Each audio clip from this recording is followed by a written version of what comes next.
Come on, tell him, here I am. Here I am. Here I stand. Lord, my life is in your hand. Lord, I long to see your desires revealed in me. I give myself away. My life does not belong to me. Give myself away.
And a cause, and it's now become a movement because we have so many influential persons that are willing to endorse this organization by participating in this event. So we know we're off to a good start. And we have had so many interesting points of views that were made this evening, so many cultural I would say expositions. I learned a little bit about the Arawaks and the Amerindians and some of that pepper pot food that some things I can no longer eat. My mouth is watering as I speak, but I'm asking you to go to the donation sites and make your donations, make your presence known, because this is the time when we get to participate. Amen. I'm just telling you that, are you having a good time so far?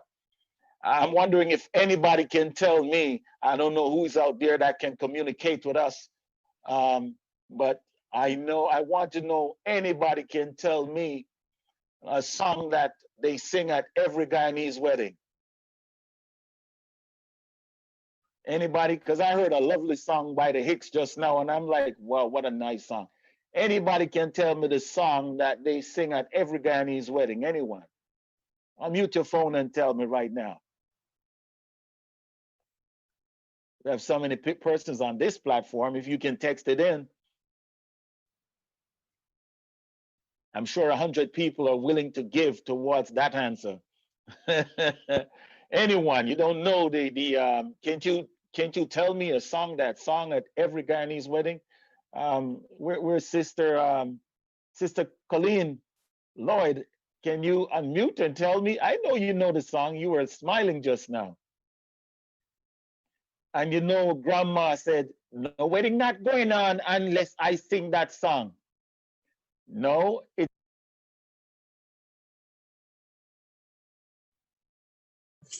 I'm sorry to disappoint you. there's so many that come to mind, but a special one, I'm sorry. Go ahead. Go ahead. No, I'm sorry to disappoint you. Which song? I- Which song comes to your mind? I love Here Comes the Bride. Oh, wave your flag, wave the flag. Oh, we got to wave the Guyanese flag. That's a good answer right there. I know that's traditional there. But there's a guy, every Guyanese wedding I go, grandma, somebody get up.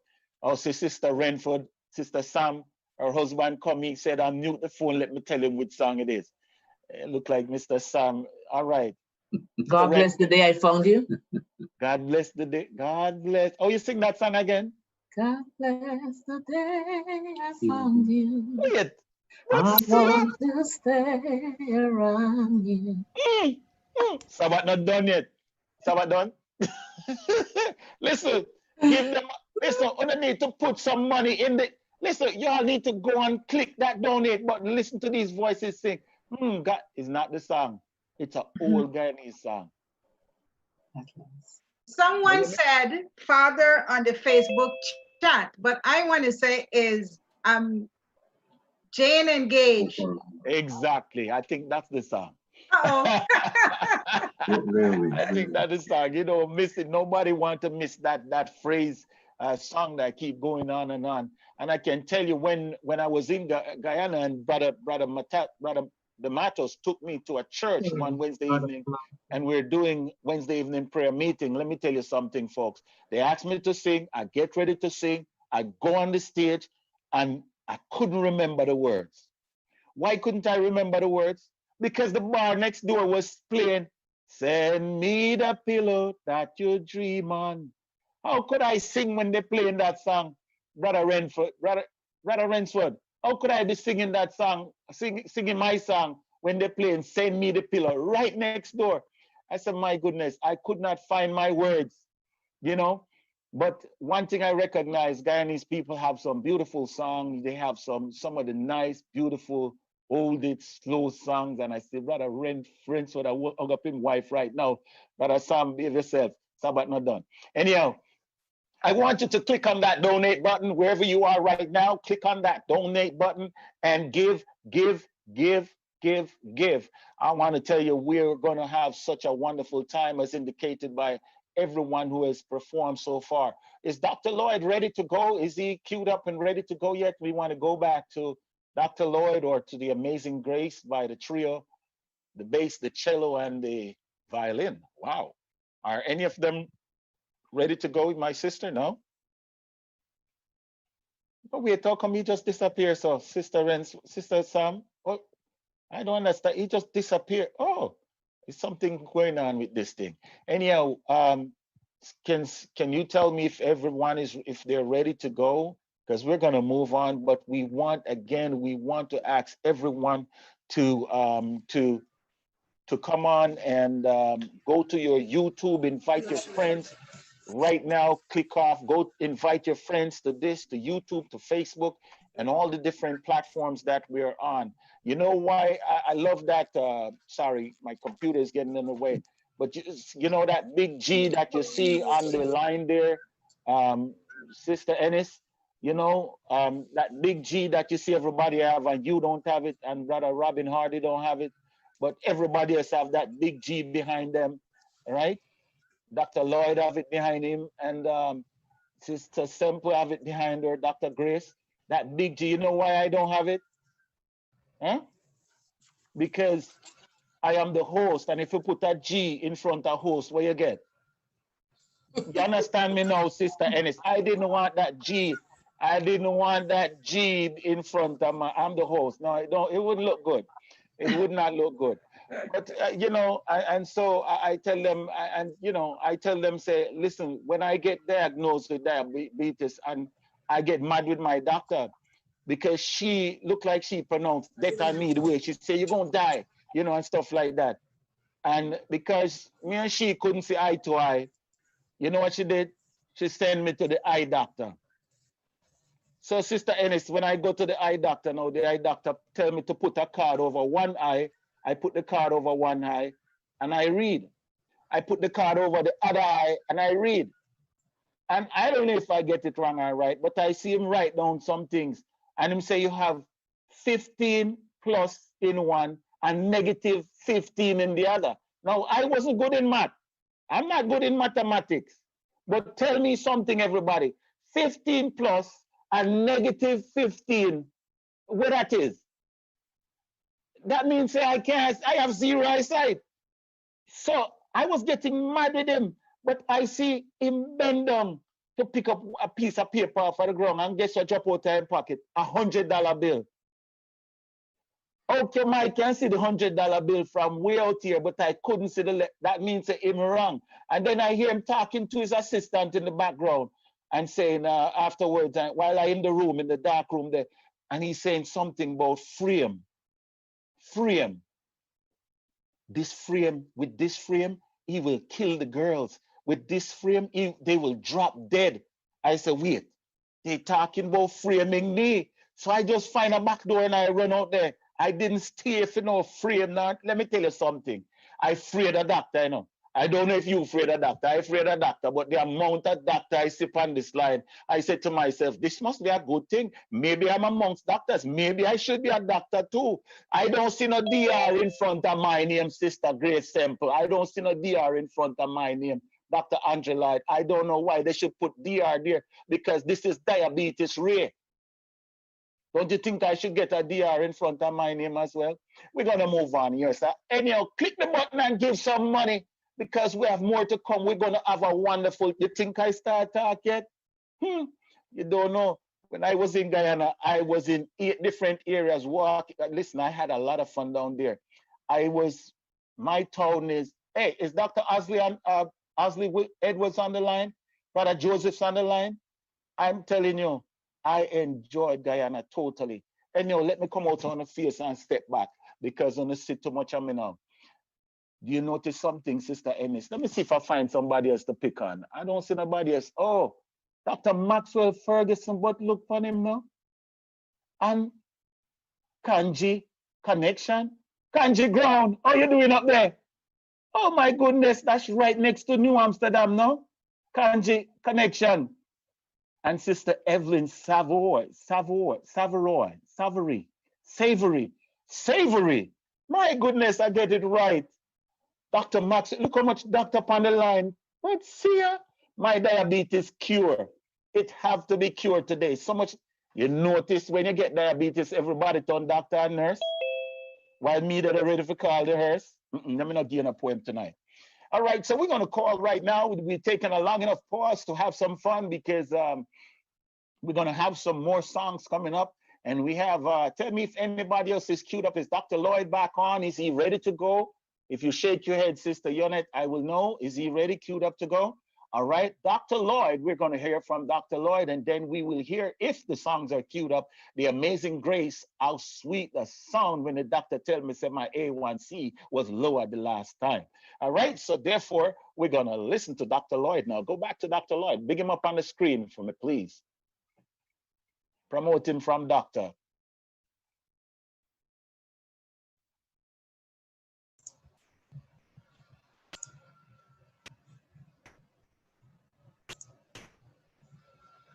Hello, everyone. Hello. Hi, we can hear you. Yes, we can hear you. Go ahead. You can hear me now. Okay. Yes. I apologize for my technical difficulties earlier. Okay. I prepared a little synopsis about some dental diseases that we encountered in Guyana during our dental medical mission to Guyana in 2019.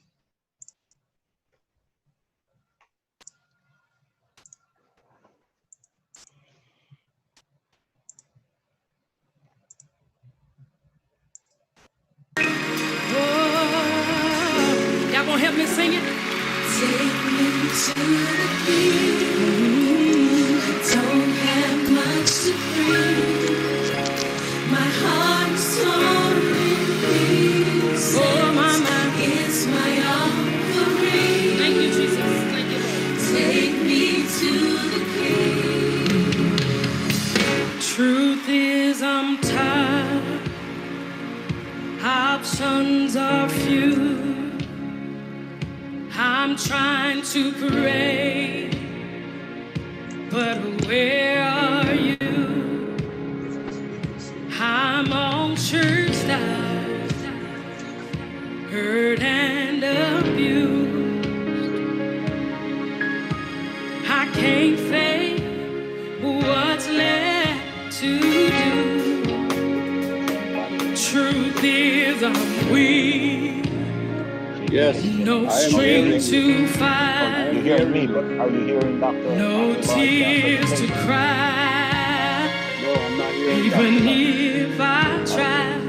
I'm sure they're gonna. But Okay, still so, my Dr. soul Lloyd, with your permission, refuses to die. if you're hearing me. Yeah, I'm sorry. One Apologize. touch Seems to be will doing the same thing change as earlier. my life. It's not all the time Clive Lloyd used to Take make that me stick to to us. the So sometime he King. used to I don't have much to bring. you know, but we My know that he made heart's a torn in pieces. It's my offering. Lay me at the throne.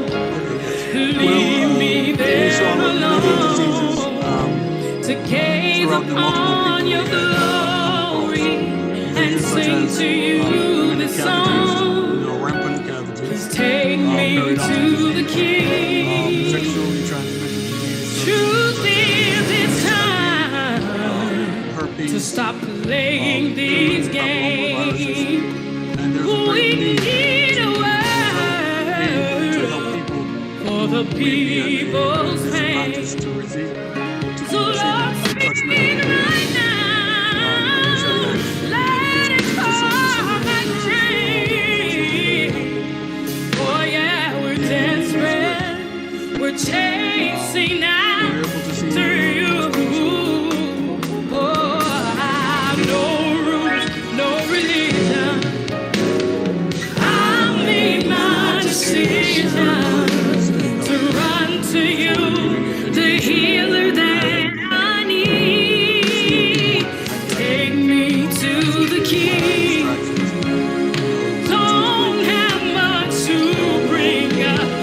My heart is torn to pieces. It's my offering. Lay me at the throne. Leave me there alone to gaze upon your glory and to sing to you this song. Reading Hope. We went to which other? Okay. Okay, I apologize. I do. You were all over. You were all over the. Yes, place. I believe it was around 5 separate cities. Okay. Amen. Amen. I'm glad that you were able to minister to those who are in need down there in Guyana, and surely I'm sure that it's appreciated, and the need is great, and there's much more to do. So we're asking everyone to go to guymetro.org, click on the donate button, and make it possible for somebody to have a smile. Okay. And so we know we always sing the song, smile a while and give your face a rest. Well, here's a doctor and some doctors, some dentists here who can do a lot for, but we need money to do that, to make it the mission worthy and worthwhile. All right. So we're asking everybody to go and donate. Dr. Andre Lloyd, will you introduce the next performer, please? Thank you. Yes, it is my pleasure to introduce the next performers, the Liverpool Trio, Gabrielle, Patricia, and Ellen. Gabrielle, the first violinist who showed an interest in playing music at an early age, followed the guidance of her parents, who surprised them with 3 violins. Gabrielle played at Carnegie Hall, All South right, Africa, good afternoon and Jamaica, welcome, welcome to developed an interest Guymetro's in the violin. weekend They also played at many celebration, concerts, our weddings, and celebration churches. and power class. We're The glad you second joined us. violinist, We're waiting for a Patricia, few more people to followed by join us. Elizabeth I'm going to on give the it 2 cello. more minutes. I So respect your it's my time pleasure to introduce and I want to honor the your amazing being trio, on time today. So Liverpool let's give it trio, one who will more be playing song. Amazing Give a Grace few and minutes for a few more Ariel people song. to come in and we'll get started.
just to Don't stand by have much to as bring we move up. forward to You our see, my speakers. heart's torn to pieces. Dr. Grace is up and This ready. is my Okay. Go on. offering. Dr. Grace, come on in.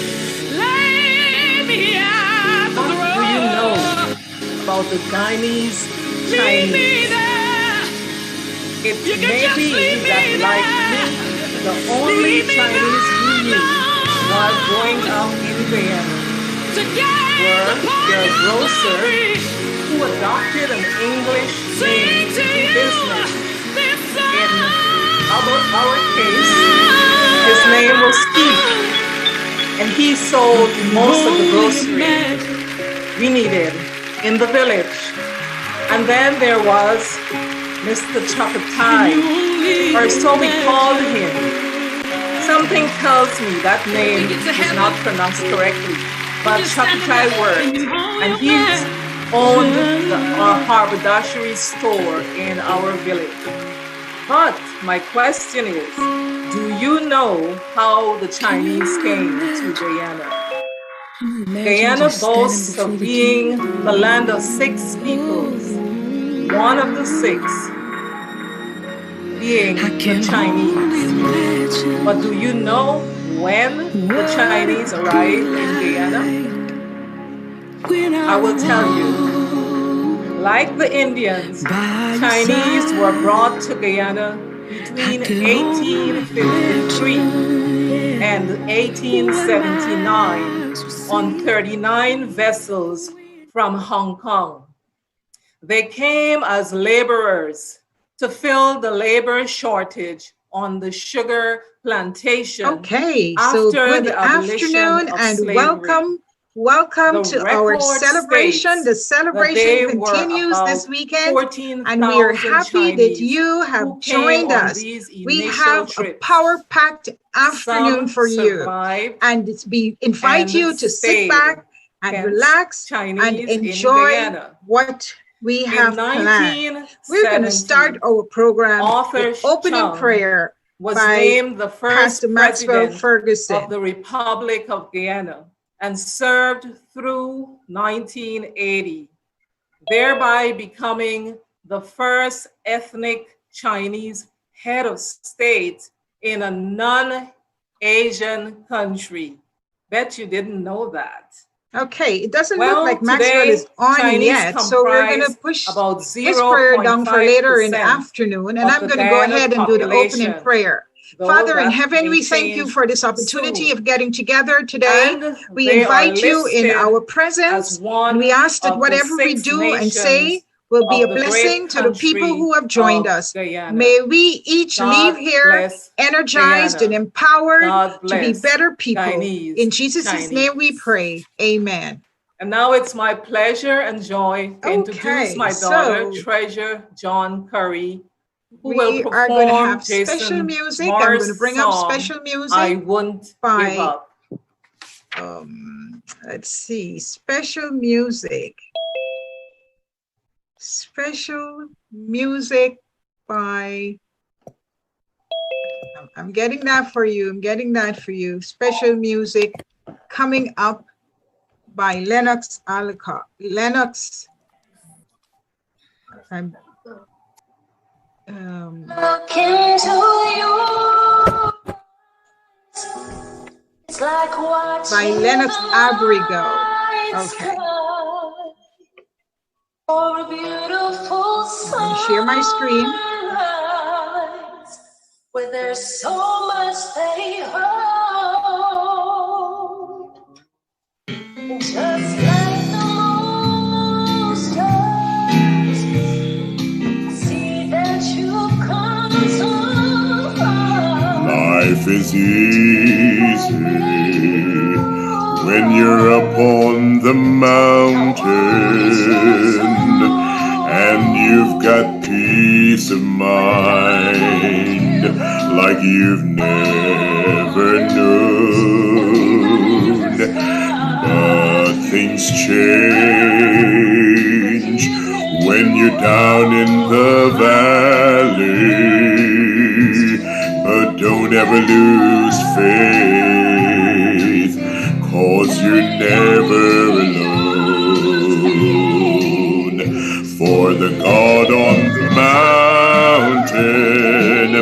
is still God in the valley. When things go wrong, He'll make them right.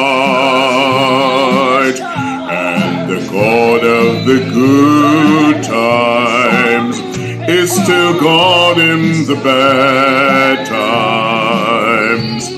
The God of the day is still God in the night. We talk faith when we're up on the mountain, but that kind of talk comes so easy when life's at its best. But down in the valley, those valleys of trials and temptations, that's when your faith is really put to the test.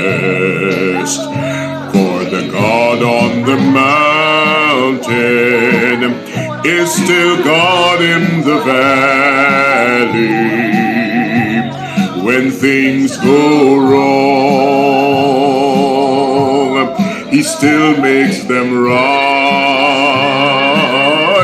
And the God of the good times is still God in the bad times. The God of the day is still God in the night. The God of the day is still God in the night.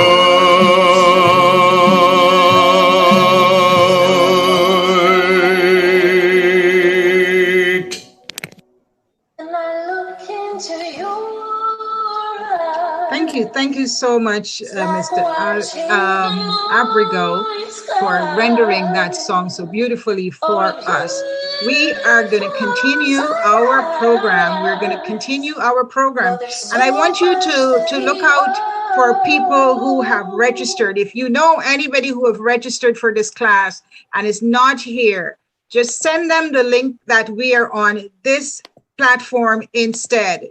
Our registration numbers have not grown significantly enough for us to have a separate meeting. So we want to reroute people over to this meeting so that we all can be together, and then you can make your contributions to Guymetro from this forum. I'll make a statement, all and right. Then I'll submit to you a proposal. We are going to move into in favor of unity and purpose. Next, we are going to honor our presidents. Many are the contributions. We want to honor our presidents, our former presidents of Guymetro, and because many of the committee members who have served in the past to bring this organization to where it is today.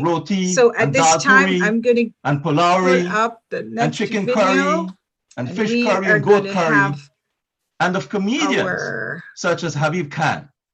We are going to have, and of course, I think of my very own grandfather. Guyanese Indians, you see, have also contributed greatly to farming, agriculture, and cattle rearing. This is Dwight. And our I'm still in the moment. Can I just go ahead and burners, do it live? Goldsmiths, fishermen, huskers, go right ahead. This way, but for me, you see, it can be a lot more interactive. The greatest contribution of this race to Guyana has been the procreation of the Douglas people. Good afternoon, everyone. Which, by the way, I am still in the moment, but I had to join. I've been joining for throughout the day. Folk I'm currently at work, but I've been still in moments. Everything that I've heard and seen so far, I am so as we think of our Guyanese identity, it's way past time. Next best thing would be for us to really be together and for us to share the nice meal and so on and so forth. But anyway, in an age hello again, in which we're living, happy Sabbath to all. Of course, most of you or a lot of you know who I am. We do our country an injustice by continuing to refer to each other 30 years as ago, Indians or just about and black. that time frame, a small group of like-minded there are no East Indians in Guyana, they're all back in India. Immigrants and in the DC metropolitan area got together These for a little chit-chat. Say nothing a Saturday night we are as Guyanese. and Coming are out of of the negative value meeting to was the birth fostering of the Guyana patriotism. We Metropolitan must Relief abolish these Organization, segregationist Guymetro. terminologies in Now, this favor young of calling organization, ourselves, folks, then as now, Guyanese, needed as individuals in willing to give of their Indo-Guyanese, time, talents, Afro-Guyanese, and resources Portuguese to Guyanese, shoulder the Chinese responsibility Guyanese, of leadership. native Guyanese, and why Guymetro not was Douglas and still Guyanese? is a grand Now, my idea, fellow compatriots, but and all the someone peoples in had to build attendance, this cat. I go back Someone to now. had to lead. Today, I want to acknowledge the I am individuals telling who you. stepped forward Amen. and Thank answered you. the clarion Thank you. call So to you're a lead Douglas. this That's a organization mix over with the years. Indian and So we're going know. to start all the way back in Well, I tell you 1991. something, you know. So from I know 1991 Indian, to black, Portuguese, 1995, and everything, man. You got our everything very with me. first president Everything is a inside and giant of a one. man, So you're a pepper pot. and a You're a guy mix who up. has You're a known A me met pepper and pot, a G. even cook up before I rice. really Cook got up to rice, know a met myself. and You G. know, known Everything. me since childhood. Terence I can Mantel tell you is this. usually I can tell physically you the this. You smallest man mentioned in some any foods that room, is in one of my. I was but writing you something would be this week hard because pressed to basically find what I one said is with when the broader doctor tells me that I shoulders have diabetes and I or with come home, more grit you know, my and wife throw out determination. everything.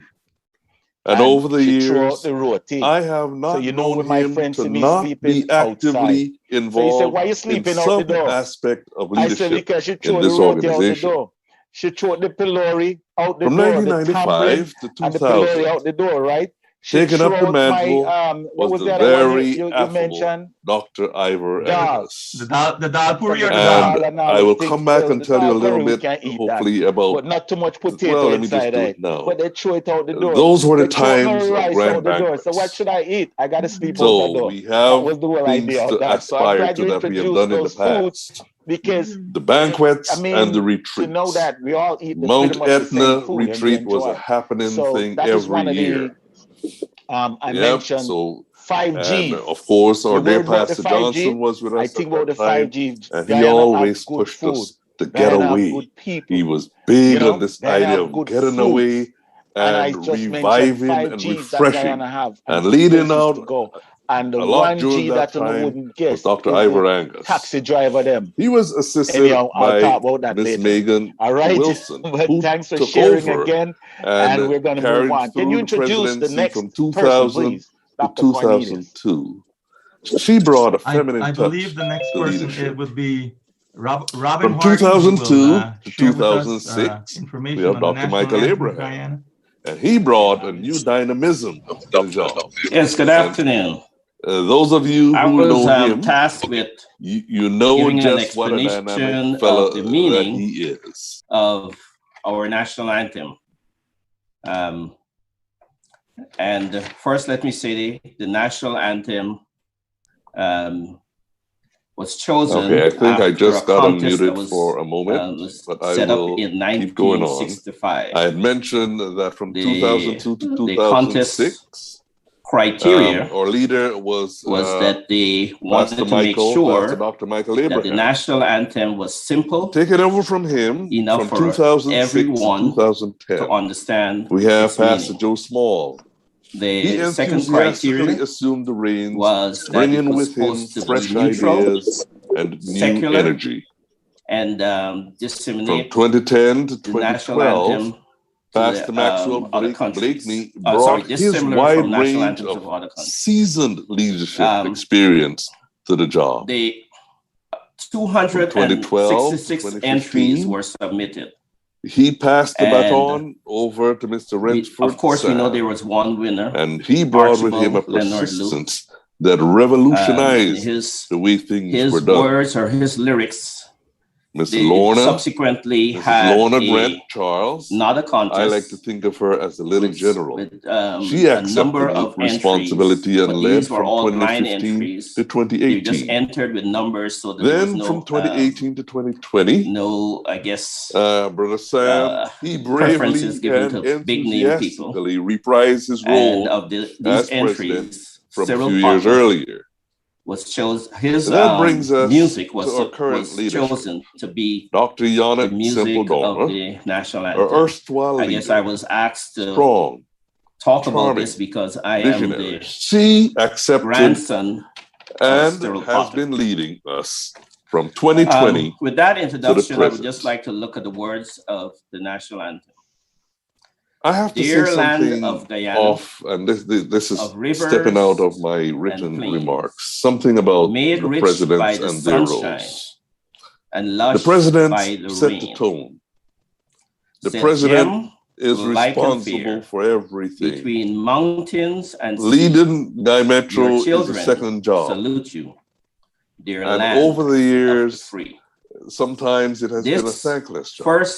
But today we are redressing and addressing this directly. You know, we really owe of Guyana. All our past. We know sunshine and rain. We get sunshine and rain year round in Guyana. Thank you. A great debt of gratitude. We get. You know, we get. We are part of the rainforest. So let me quickly mention rain, some of the folk who surrounded them. Need. Over the years, so that part the vice presidents for Guymetro have been Gordon Port, and we are set like a gem. You know, for those of Maxwell you who Blakely, have Rensford Sam, Yonat Semple Norma, and Marissa Alert. The secretaries, and Claire gem Ward, is in the diamond. Williams, I mean, the gem is Leonie Cattle, Abigail in those Isaac, arches. Karen we are Dr. Colin Lloyd, Robin Johnson, and between all those mountains Marcel. And seas. Our treasurers, Gordon the next verse, Walter Greenland Rodius, of Guyana, David Carr, of Juliana Williams, Janice Semple, bondsmen and free, Lorna Grant Charles, lay and their Maxwell Blakely on your shore. And if you were following me or following me closely, you would have noticed that some them of are these names all are sons repeating of one mother. Because Guyana, again, the free. finding folk and prior to this, accept we the saw mantle of all leadership the 6 is not races. always We heard easy. of all the 6 races. You know, all the 6 as is races. sometimes the case when names are called, someone may have been left out. We are still if this is the case, of one please sibling, note that one this is brotherhood inadvertent, because and we of our ask mother, your forgiveness. Guyana. We so did Guyana the best that we could as in our trying to mother remember in this, everyone, at least from the president, vice president, we also heard of treasurer. all of the.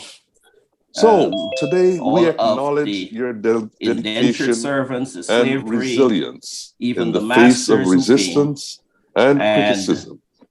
They and were, we honor your drive and they are and commitment to the ancestors. ideas of keeping our community together our ancestors and of giving back to help further the work of great God land of in Guyana, our homeland. And along the way, our strains, providing us with an opportunity to really fellowship of their sacrifice, good fun. Years of their pain. The food is incidental. And ours is the we glory. have a Their loyal following out there because our one food land is of renowned. 6 people, united. Simply put, to our president. So we build on the success of our and may God ancestors continue to richly bless you all. And even though they are not Thank you here sincerely, to see our Mr. success. Bias. You did a fantastic job, and I know our presidents do this and the committee feel acknowledged of their and sacrifice. affirmed. We succeed because of their sacrifice. We need to do it all. We build on their success. We are united. Let me personally, as one who has sat in your sacrifice, in your chair, and shouldered the responsibility of leadership, dear land of Guyana, I must affirm you our homage and tell you just what a fantastic job each day that we live. That you have done all weekend. Guard you, great this mother, is a different kettle of fish. In one way, it's easier to just have everybody come to church and sit down and we go free. But then dealing with the technological challenges of doing a Zoom meeting for an entire weekend. Give our service. Oh, girl, hats off. Our mother. Thank you again so much. One of the reasons why we have Thank you to my team who have worked diligently. Our desire. Thank you, everyone, for being here. And now we're going to have a slideshow. You heard the names, but I want you to put the names to the faces. So we're going to show our past presidents. Julius, can you pull up the video and let's have it rolling? Like, I need to hear you. This is, you know. Well, the singer in my family is Kurt, and you heard him at the beginning. And while Julius is doing that, we want to acknowledge the presidents, the former presidents who are on the Zoom today. I see Rensford Sam. I see you. I see you. Thank you so much for all you've done. Let's see who else we have here. And if you see anybody that I'm not seeing at this time, let me know so we can acknowledge them. Of course, we have Terrence, who's always been here, always pushing forward and helping us to push forward in the mission of Guymetro.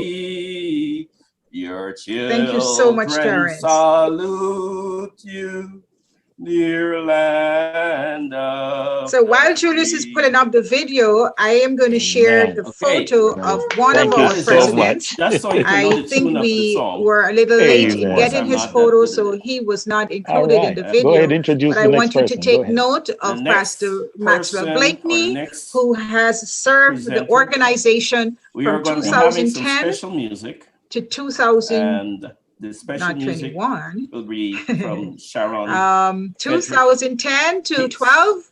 And the 2012, I think, was his period. That's Pastor Maxwell Blakeney. He's faithful. He is faithful. He's been faithful to me. He's been faithful. Julius, are you ready? Faithful to me. Yeah. All right. I think we're going to keep the program moving and bring that video on a little later in our program. So now it's time for us to consider some really important topics that I think would add to each of us becoming more empowered to reach or to address the mission of Guymetro. And in the context of our weekend, where we are strengthening our bonds this afternoon, and in the context of what our mission is of bringing training and services to the people of Guyana and in the metro area who are struggling with diabetes and dental diseases, we are going to begin our power class. We're going to begin our power class in this forum with everybody together. And later on, we can do some breakout rooms. But we're going to begin talking about diabetes because that's the first platform on which we started our mission trip. So let's have Terrence present to us the aspect of diabetes that we need to focus on.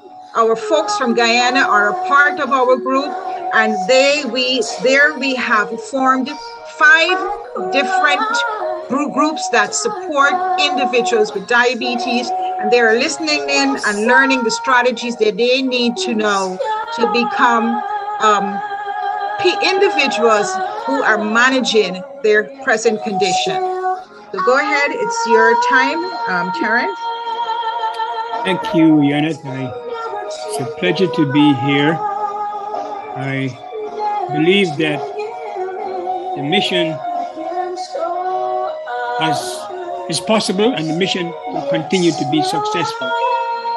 I want to bring back to your attention how this concept of mission, in fact, there was somewhat of a break, and that's why you can say 2016 is maybe when we did most of our mission, but our mission started in 1993, when we did made a trip to Guyana. It was there the idea was blossomed to say, give back to your country.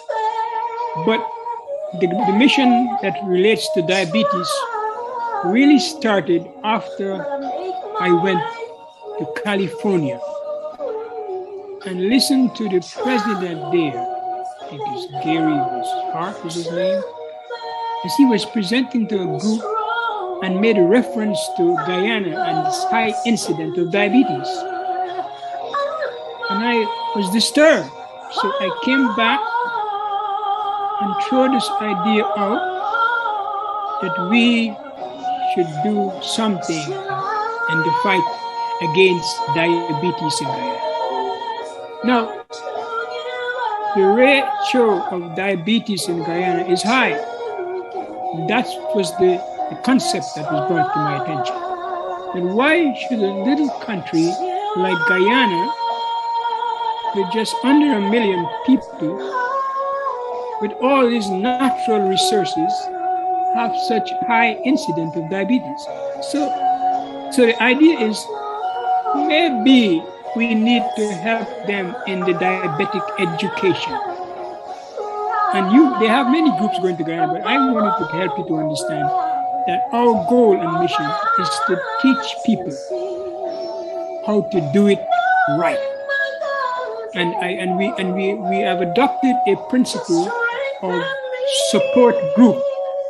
I was engaged in helping Guyana to understand that the support group is the best group to fight diabetes. You cannot fight alone. It is not a good practice to fight alone. You need company. You need a buddy.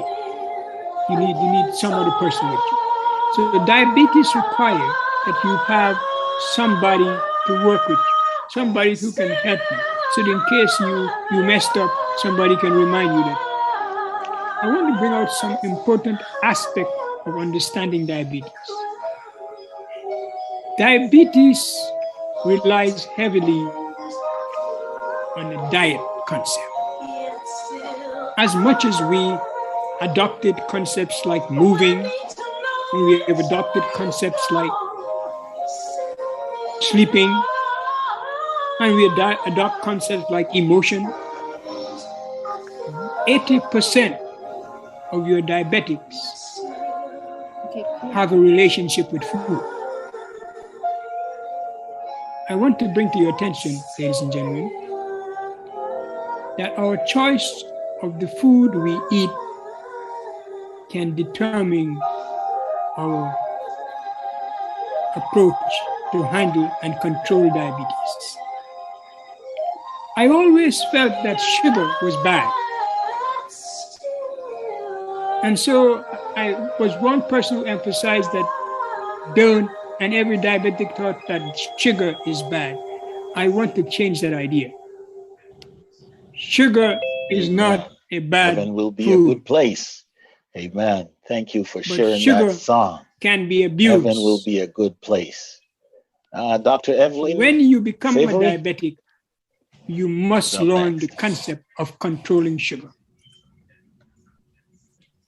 In Guyana, I have been pushing an idea of a plate. Adventure comes to mind. One of the best. I knew very little about concept I Guymetro thought Falls when I grew up in that can Guyana. teach you how to control But I heard stories from my dad this carbohydrates about or being sugar in the bush. that you talk about. You know about the bush, right? The plate method Because he worked gives in the concept the Pataro of area. 2/3 And what I've or learned 50% now of the plate is that must the Guymetro be Falls is non-starch. located in that area. If the Guymetro Guyanese adopt that principle, one of the or if people natural with diabetes adopt the principle treasures of of the Guyana. non-starch method, It is also or 50% one of the world's most and then beautiful the starch method waterfalls. about 25%, One of the most beautiful and waterfalls then in the world 25% of the at other part of the 741 plate feet, is your protein. located in the Diabetic is on the Pataro, road to recovery. Rupununi, Saparuni region The of Guyana. plate method is The the Guymetro giant, Falls because if you is understand the world's largest, our country, highest, and I've single been drop there waterfall over the last few years by the looking volume and of water observing flowing over as it how best from top I to can bottom. talk to our friends. Guymetro is among the most the plate powerful waterfalls in the is world, if you will. a big with thing an in average Guyana. water flow rate of You about have a big plate 23,400 with lots of rice, cubic feet and in the per center, second. you drop some The falls, flavored food in there so that as it we can, know you now, can eat the rice. is 4 times I was amazed at the that. height And I said, of this is the our popular pattern. Niagara Falls. How and best twice as high can we teach as our the people Victoria how Falls. to adapt And that's in to Guyana. a plate method? So we bought So with this some impressive plates and combination sent of down height to and John force, Joseph, who is the health ministry and director, said, we would make be sure able to that your appreciate group the coffee understands that colored this is the flow method. of water It's that not runs going to be at easy 140 miles. to change Make this a the culture spectacular, of people. and some if people you're even say accustomed. fearsome, I want to bring out another sight, point. a that you have dramatic to understand. feature of the What Pataro is the Guymetro cause of this National diabetes? Park. And I believe with all So my this heart giant waterfalls, however, sugar is is one of not the the best cause kept of secrets in diabetes. Guyana. tucked away in the Amazon rainforest. It's not a place that people frequent. Of course, though, recently it has become one of Guyana's greatest tourist attractions. Diet of and sugar. So, in talking with friends and doing this research, they reverse I have found out that is an adventure to take. They give them, and everyone seems to have the same message that it's a must-see when you go to Guyana.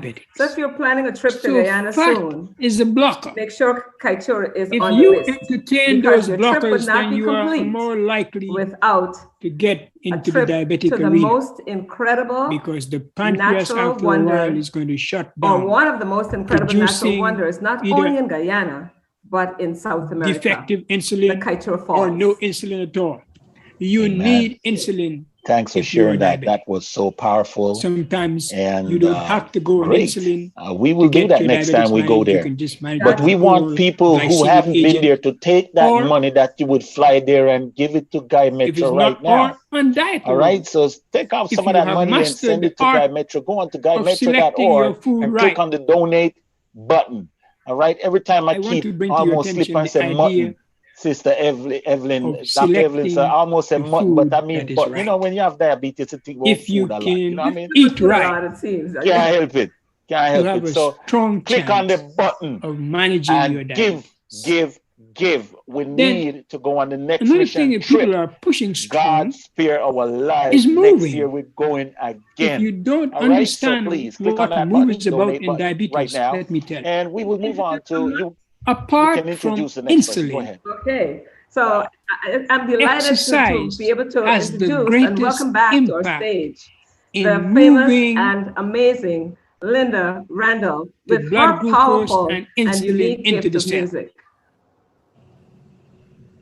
So don't forget to move,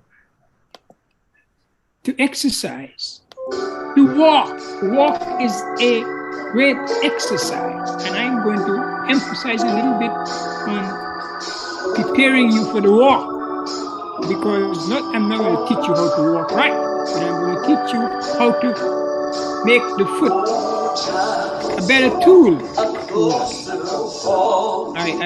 As I was thinking about this presentation, I said that's an area that people need to understand. Then the other principle that you want to understand is that you have to be able to sleep right.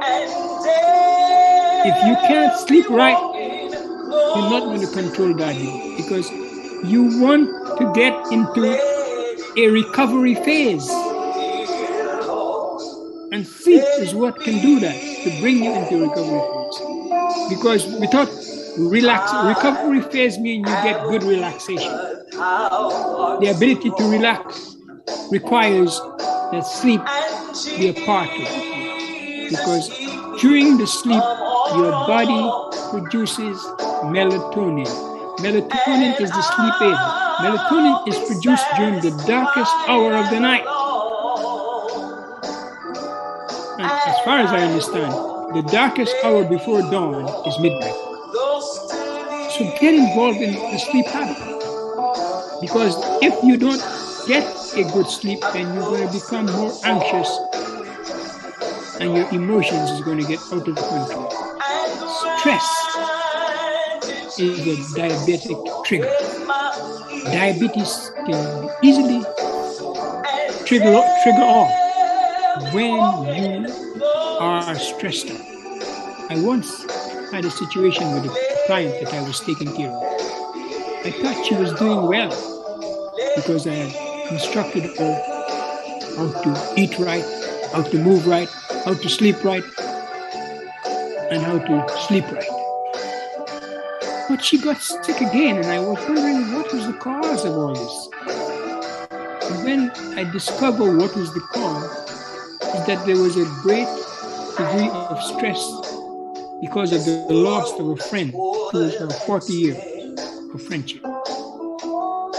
And when I realized that, I said, your problem that made your sugar go up was because of the stress. You see, stress makes your body release more glucose. You don't even have to eat. to get excess glucose. You don't have to eat. So when stress comes into the picture, glucose goes up 100-fold. And with that, you get into a coma. You don't want to get into a diabetic coma. You want to learn to minimize your stress factor. The feet, as I told you before, can help you to maintain good movement because you can walk. And when you walk and you exercise, you are able to produce the best night rest. Solomon said, the rest of a laboring man is sweet, whether he eats little or much. So remember, you got to care for the feet. Diabetes has the way of making play that one again, but I know we're pressed for time, so we're just asking everyone to really go to the phone lines, or I think there's some phone numbers to call. I need to get them published to me, so if you can't reach online right now to get to the Guymetro.org and click on the donate button, I know there's some phone lines that you can call in if you want to make your donations by phone as well. And I know this ladies, is being recorded, so well, not for quality training purposes, but this is being recorded so that you can share it with your friends at a later time. It's on Facebook Live. You can share it with your friends at a later time so that they can watch it and still donate to the Guymetro Foundation here. All right, the organization. All right, our next item, I see, Dr. Evelyn, you got to help me out here. I see there's a number 3, an artist called 3. Maybe you can have to go to the podiatrist more often. Young people, if you're listening, I think we need more podiatrists. Dr. Maxwell, or we who can hear this take care because I heard you introduce the feet again. Because you have a great chance of losing your control. Yes, Dr. Maxwell Ferguson is up next. If you can't is get up good next. foot care. Okay, thank you, Dr. Maxwell Foot care Ferguson. is missing. You're up next. Don't get in the habit All of us cutting who your belong own to the Guyanese nail diaspora if you're diabetic. may remember singing the song, "Oh Beautiful Guyana, Oh My Lovely Native Land." However, many of us may still be unaware of the splendor and beauty of which we sang. And then you'll be all Much right. of this beauty is contained. All right, thank you so much. What valuable information from our nurse or RN who has been working in the field for so many years and who has been instrumental in working with Guymetro to bring care for our people. Let's take a brief moment to look at our presidents, and then we're going to go on to the next presenter. And I was at Kaichor Park, so I know of what I speak. This rainforest is diverse, containing over 1,200 known species of amphibious life, birds, mammals, and reptiles. In this rainforest are over 6,000 species of plants, flora and fauna galore. Furthermore, the Guyana rainforest is like a scientist's dream. It is the home of electric blue tarantula, of jaguars, the giant frog that carries its young on its back until they're able to fend for themselves, and the golden rocket frog is also among this vast menagerie. We know, for example, that Guyana's rainforest is home of freshwater fisheries. Then there is the puma, and the list goes on. You may be aware that rainforests are vital for the sustenance of life on this planet we call home. Thank you so much, Julius, for putting that together. Next, we are going to hear from Dr. Marissa Blakeney. You know, she has done so much work in terms of nutrition, and in the context of what we're discussing, the diabetes, she's going to present to us some very valuable information that will improve our quality of life. Stabilize the climate on this planet. and helps to maintain the world's alert. water Sorry. cycle. It is not by accident that Guyana is called the land of many waters. Go ahead and share my screen. Water generated in the rainforest travel around the world, and in the work that's done in the rainforests are also critical in the development of medicine. Of course, in the rainforest, in Guyana's rainforest, is the home to many of the indigenous focus, I really wanted to which not spend a lot of time have spoken so what well. we need to eat. I feel Guyana's that's possibly rainforest been has drilled been into us. hailed We have a as sense one of of what the healthy best eating looks kept like.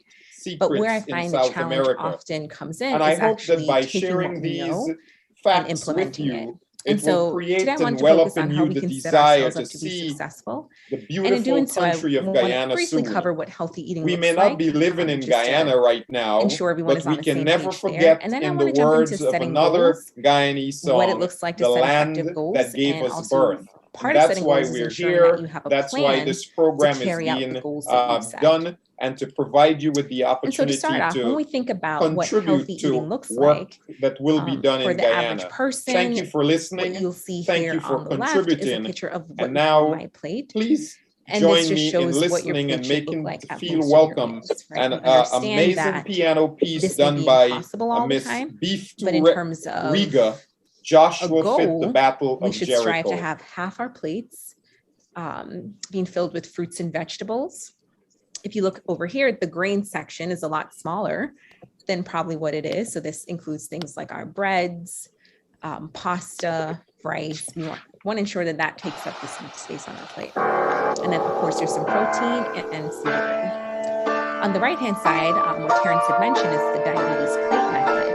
And as he noted, half of the plate should be filled with non-starchy vegetables. So things like potato and rice, we want to make sure that it's not filled with that, but more green leafy vegetables, tomatoes, so on and so forth. And then here we'll have the carb foods, protein, and then either water or a 0-calorie drink.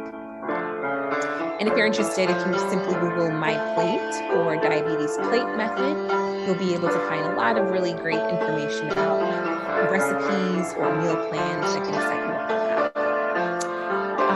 But to move into the next session, why set goals, right? I'm sure at one point or another, we've all set a goal. And so I like to come back to this Bible verse in Luke 14:28, which says, suppose one of you wants to build a tower.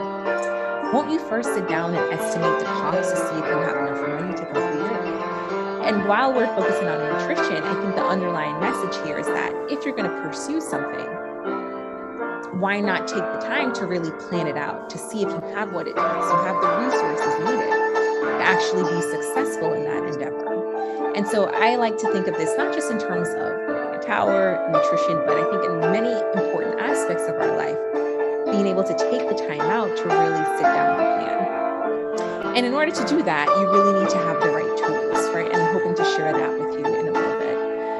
But before I get into that, I want us to reflect a little bit on goals, right? We can all recognize the importance of them.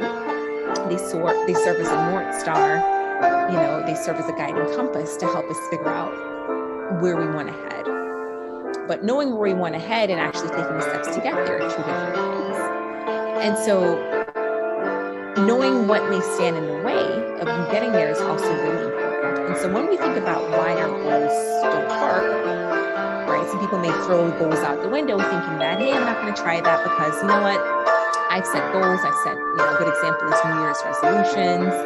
And by week 2, a month later, I'm back to doing the same thing. And so here's a list of some of the primary reasons why, people are often unsuccessful with their goals. So for one, their goal is vague, right? So let's say you set up a goal saying, I'm going to eat healthy. Well, what does that really look like, right? Does that mean you're going to eat, broccoli all the time? Does it mean that you're going to be eating 6 times a day, 3 times a day? What exactly does that goal look like? Another one is that your goal is unrealistic.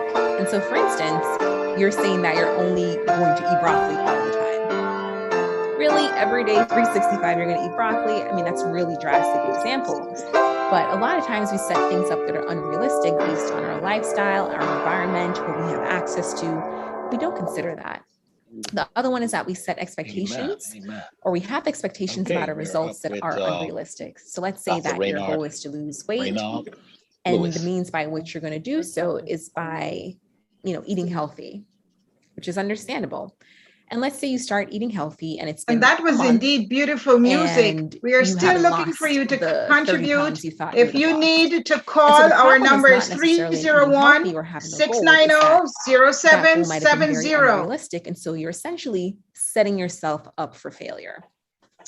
The rest focus on, you don't anticipate barriers and how you might address them. Okay, that's 301-690-0770. Just before the Thank holidays. you. Dr. Lewis, are we going to Dr. Lewis? That you'll be surrounded by a ton okay, of so we're going to move on to foods, Mr. Steve Constantine.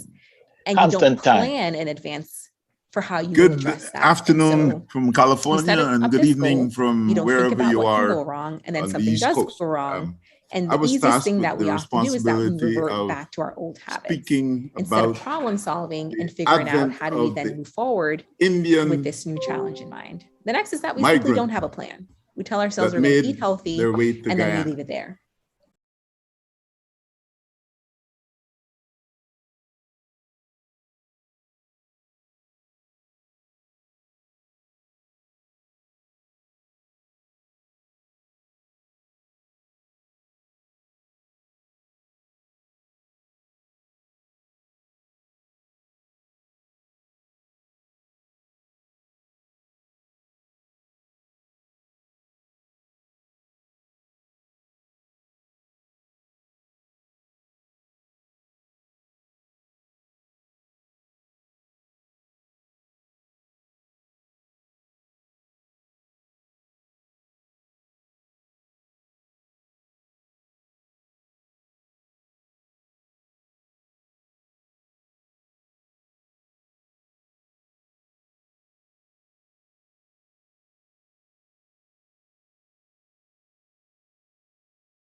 To use to convince lies about the great opportunity that it was, manageable, all the way down to kidnapping them from their homes and their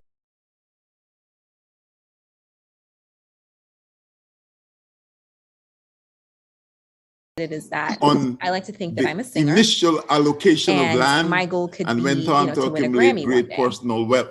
Win a Grammy Award one day. And however, I may have everything else, but I don't have the resources. It is also in other words, the voice to get that there. About 100. So whether or not that's a realistic goal, right? Some may argue that I can still try.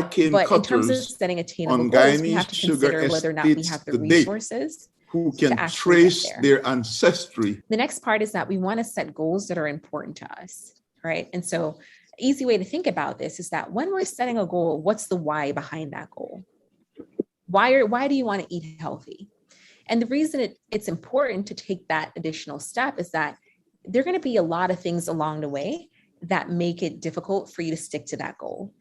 And if you have a clear sense of your why, when those challenges arise, you're then able to come back to that deeper reason that you're sticking to it, right? So simply saying, I want to eat healthy, but let's say you want to eat healthy so that you can be around for your grandkids, so that you're able to, show up every day to give back, so that you can do God's work, right? If you have something behind that, then it's going to make it easier for you to stick to that goal. The next is that it should be time bound, right? I'm going to eat healthy or do XYZ for the next 10 weeks, for the next 6 months. And the reason that you want to set a time frame is so that you can start, right? A lot of people say they're going to do something, but they give themselves no deadline. And then 2 years later, they're still working on the same thing. Now, what you'll note about this SMART goal formula is that it doesn't necessarily apply to one thing. We can apply this formula to many aspects of our lives, whether that's healthy eating, whether it's being physically active, getting more sleep, or just pursuing personal goals. This is something that you can certainly adhere to. And so just to quickly go through these, when we talk about a goal being specific, you should be able to answer these questions. What will you do? Who's involved? Where will you do it? When we think about measurable, it's essentially how much, how many, how long. In terms of attainable or achievable, I talked about having resources. Do you have the abilities, right, to do these things that you're trying to do? We talked about it being relevant. Is it important? Is it worthwhile? And also setting a target date, thinking about how long it will take and how long you will work on it. And so to give you a more concrete example, I have this example here of a very, or what I would call not a SMART goal. And that is, I will eat my vegetables. What's problematic here is I don't know when I'm going to eat my vegetables. I don't know how often I'm going to eat my vegetables. I don't know for how long I'm going to eat my vegetables, right? And so what you see below that is a SMART goal, right? It's specific. I know exactly what I'm going to be doing. I know what I'm going to be eating, right? I know for how long I'm going to be eating it. And I pick spinach and broccoli because those are vegetables that I actually like, right? I'm not going to pick a vegetable that I don't enjoy because I know that if I don't like it, there's going to be a very high chance that I'm not going to follow through. And so with this example here, it checks off all the criteria. It's specific, it's measurable, it's attainable, it's relevant, right? And it's time bound.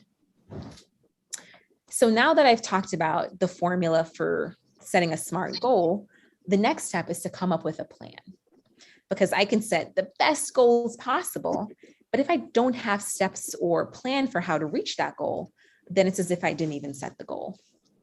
And so when we think about a plan, we should have a clear sense of how we're going to do that, right? And here I have some questions that can help you to do so. And so one always start off with, how will you remember to work on this goal? They're goals that I set in the past. And then a month later, I'm like, wait a minute, I remember I was supposed to be working on this. So how am I going to remember to work on this goal? Am I going to set reminders? Am I going to ask someone else to remind me? Am I going to put notifications in my calendar? You want to be clear on how you'll remember to stick to this plan and your goal.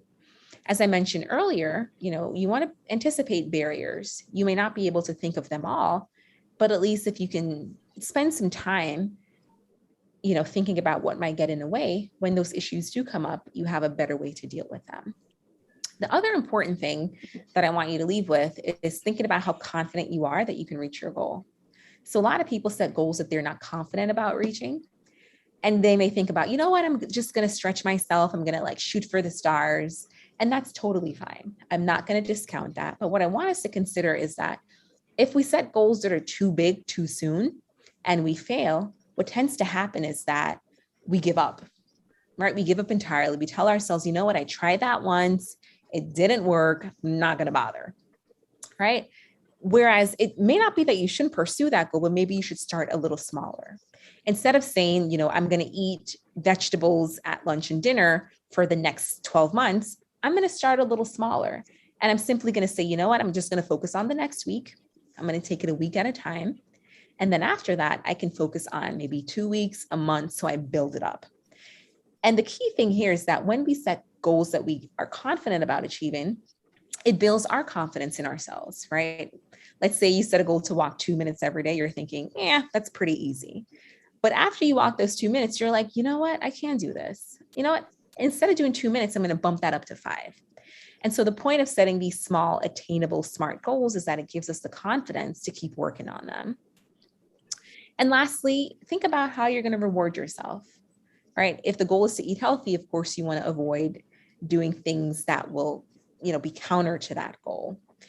And so in thinking about and summarizing everything, I encourage you guys to think about, setting SMART goals and also coming up with a plan and be mindful of what might get in the way so that you are successful and are able to achieve that goal.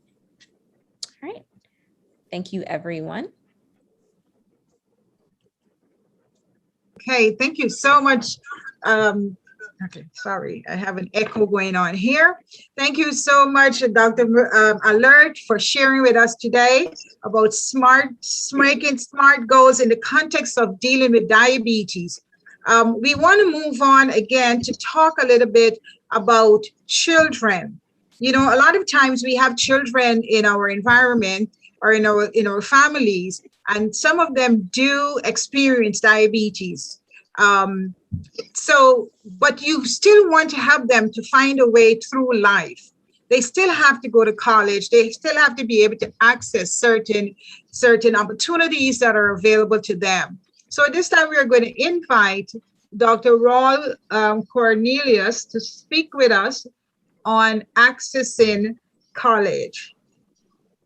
All right. Hi, good afternoon, everyone. Glad to be here with you. There's nothing special about me being invited here to come, except that I have friends in high places, specifically Terrence and Yana, who reached out to me to come and chat with you about education. I take issue, I didn't tell them this, but I take issue with the title of what I'm supposed to talk about, which is preparing your child for university. And I'll tell you a little bit about why I take issue with it. But let me first say that, Terrence, you scared the heck out of me with everything you said about diabetes. And I promise I'll go to bed before 12 o'clock, 12 midnight. I'm going to do my best to do it. And while you scared me, Marissa's voice was so calming. I got to tell you, I feel much better about myself right now. So thanks to both of you for balancing things out there for me. Talking about why I said I take issue with the title is because, listen, you can do the best you can to get your kids prepared for college. But if they do not accept what you do for them, then what you've done might not be that meaningful. Okay, so at the end of the day, while it's essential, it's good, it's required. I think you should prepare your kids for college. It is very critical, very important for your child, for your young people to embrace what you want for them and to make the right decisions about going to college and obviously doing so. So I would certainly love to talk to the young people. As a matter of fact, I've just broken this up into two parts. One, I'll talk with what parents can do, and ultimately, I don't know if there are young people here college bound, but I will say some things that you could take back to your young people, whether they're yours or whether they're in your church or in your community or so forth. So the first thing I want to say is I wanted to ask a question, and I know you're on mute, but if I just wanted to get some feedback. Why is it important for young people to go to college? Why would you want your child to go to college? Any brave ones would like to unmute yourself and just make a quick statement?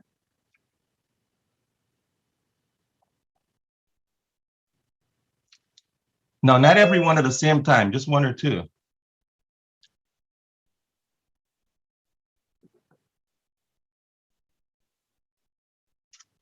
All right, I'll keep going. I would Go ahead, Terrence. I would say they can find a life partner at college. That's a good one. That's a really, really good one. As a matter of fact, one of the things that I tell when I'm teaching, one of the things that I tell young people in a college classroom is look around at the folks that are sitting in your class here with you. These are going to be the doctors, the lawyers, the engineers of tomorrow, and they're your peers today. Make good friends with them, because then ultimately you will have friends in high places, right? Like I do. It also encourages discipline. Very good. Yes, because there's rigor, there is a lot of science involved, and you've got to, sometimes go away to college, right? And then you've got to be resourceful, and you've got to be disciplined with how you spend your money. Very, very good. And how you use your time. Anyone else? One or two more?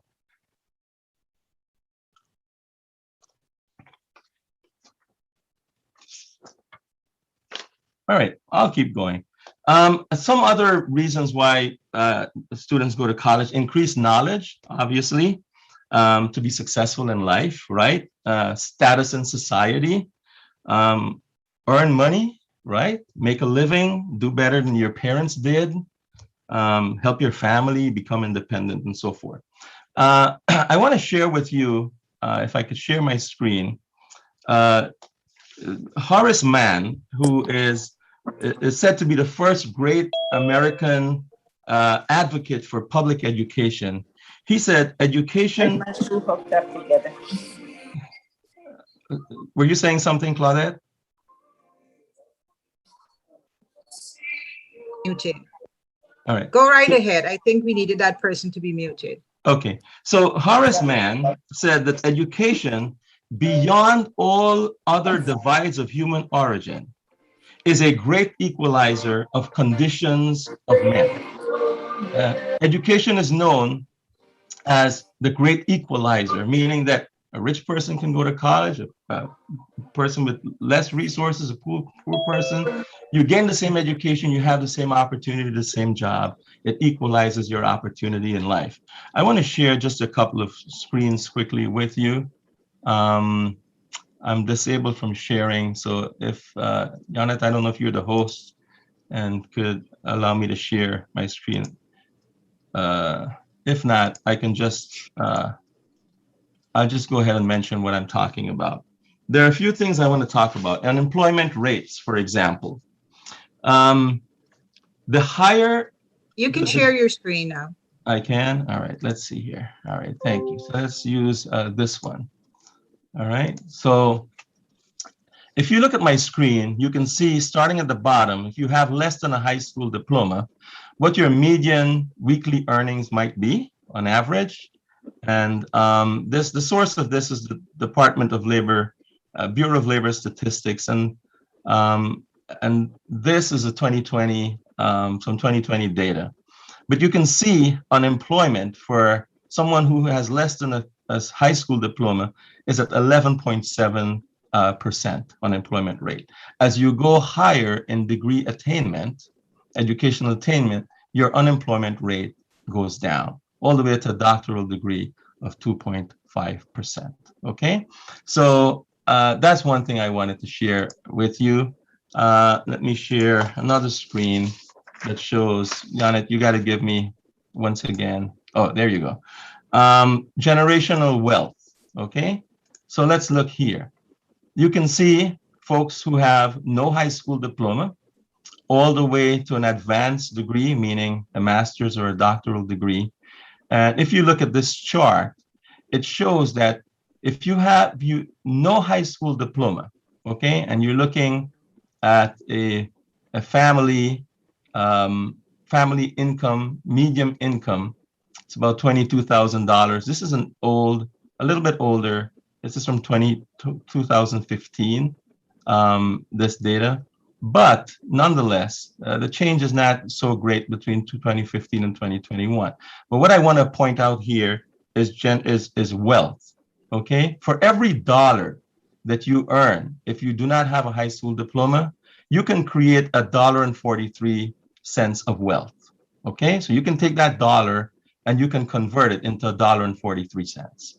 But as you go higher, if you earn a 2 or a 4 year degree, you can take that dollar and convert it into $3.45.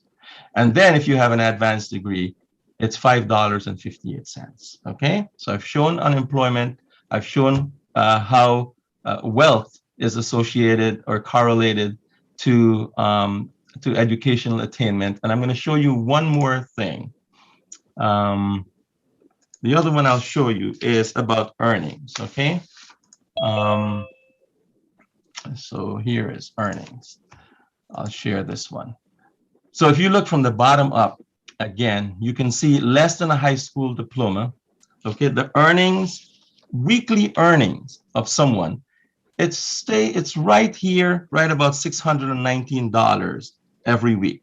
Okay, so if you're a high school dropout, that's about what, on average, across the country, of course, depending on where you live, it'll be a little less or a little more. But on average, $619 is what you're going to make. If you're I'm going to jump to college dropout. If you're a college dropout, it's about $877 that you're going to earn a week. Okay. If you have a bachelor's degree, right, it's about $1,305. This is where it stops here. What your earning looks like. If you go all the way to achieve a doctoral degree, it's about $1,885 a week. It's your potential earning. All right. And this data comes again from the U.S. Bureau of Labor Statistics, and this is 2020 data. What I'm sharing with you here is just to get a quick snippet of the value of education in terms of earnings and which translates obviously into lifestyle. But let's talk about what we are considering here. How can you be helpful to your young people in them wanting to go to college, going to college and earning the degree? And I want to talk about a few building blocks. And let me first start by saying it doesn't start the day they're filling out the application for college. Okay.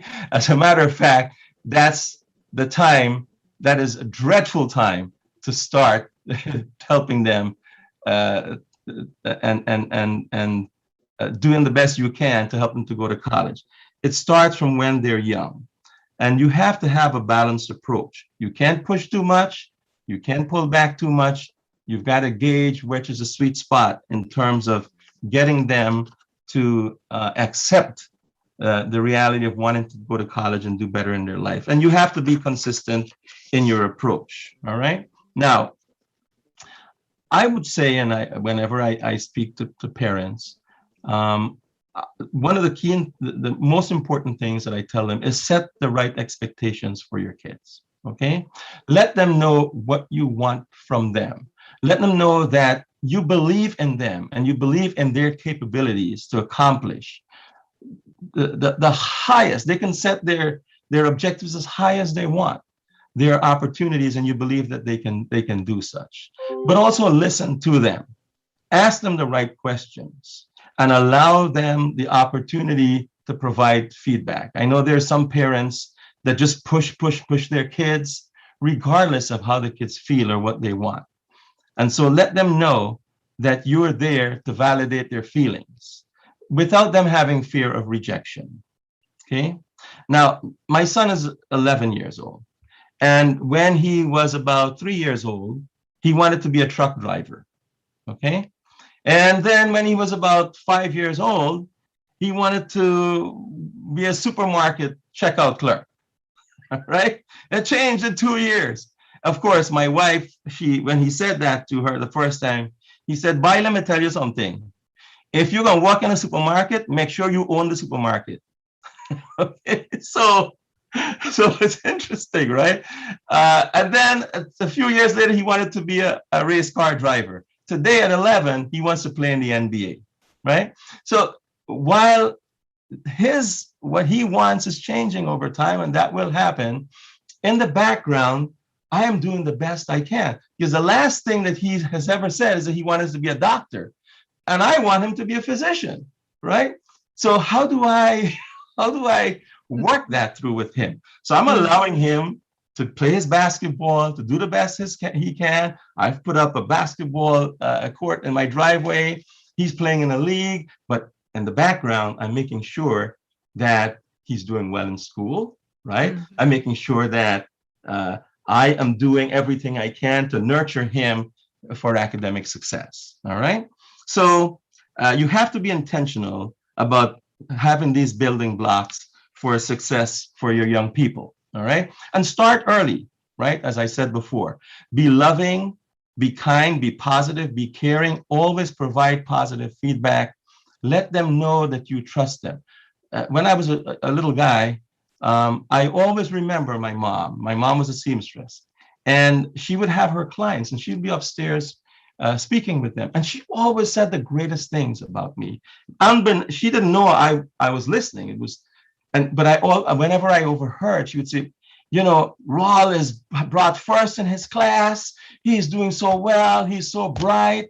when I got into Queens College, for example, she would celebrate that with her friends, right? This is back in Guyana.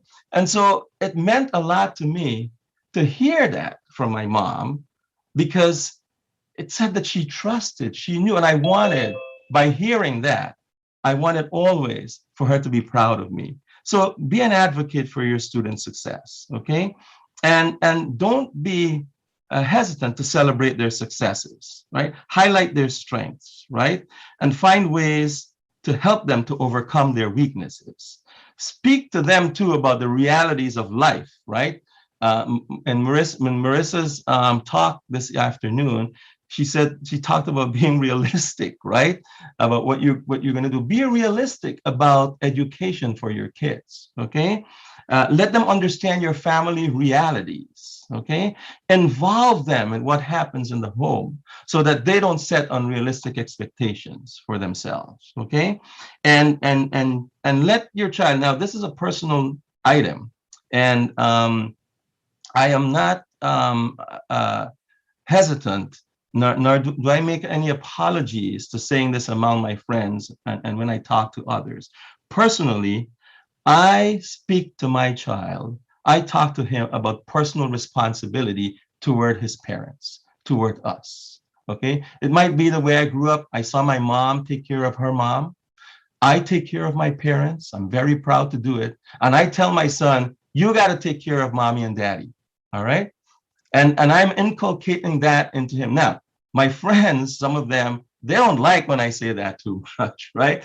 But I make no excuses for saying that, because I want him to grow up understanding that he cannot take things for granted.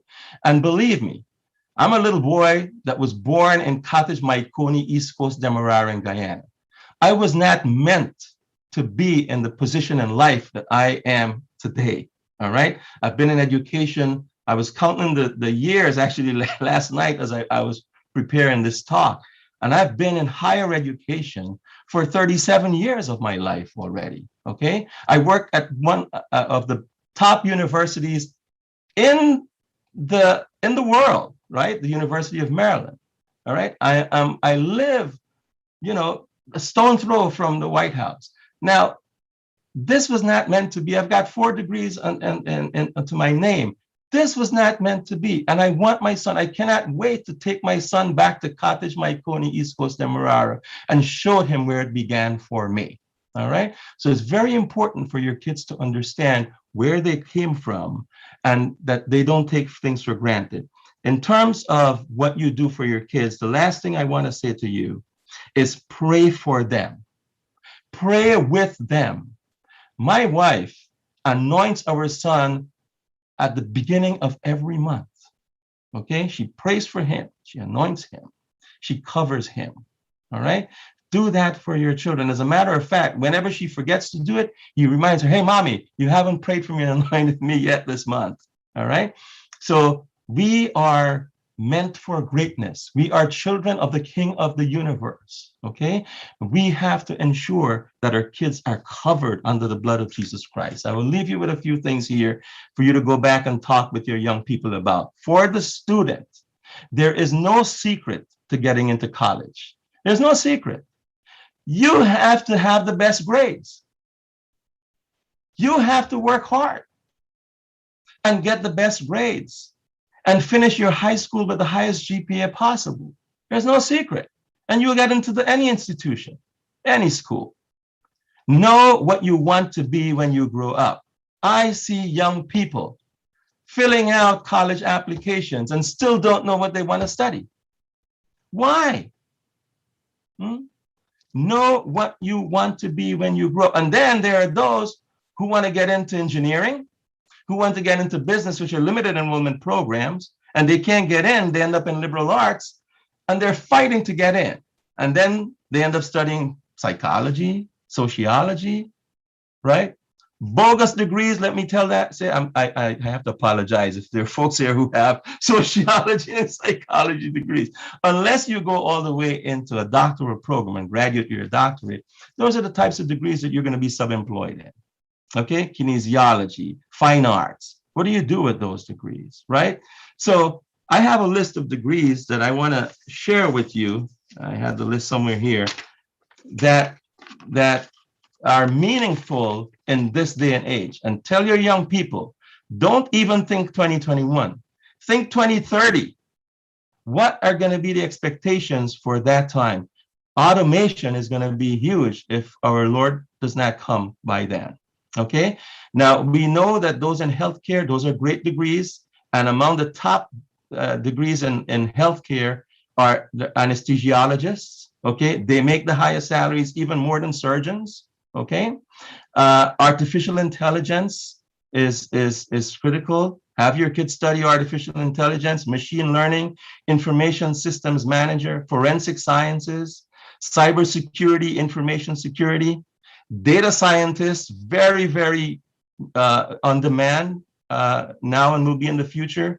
Nursing, RN, physician assistants, nurse practitioners, okay? Police officers, firefighters, pharmacists, nurse anesthetists, chemistry. They can't find enough chemists in the United States. I have a buddy of mine, he turned 65 back in Savannah, Georgia, and he was retiring as a chemist.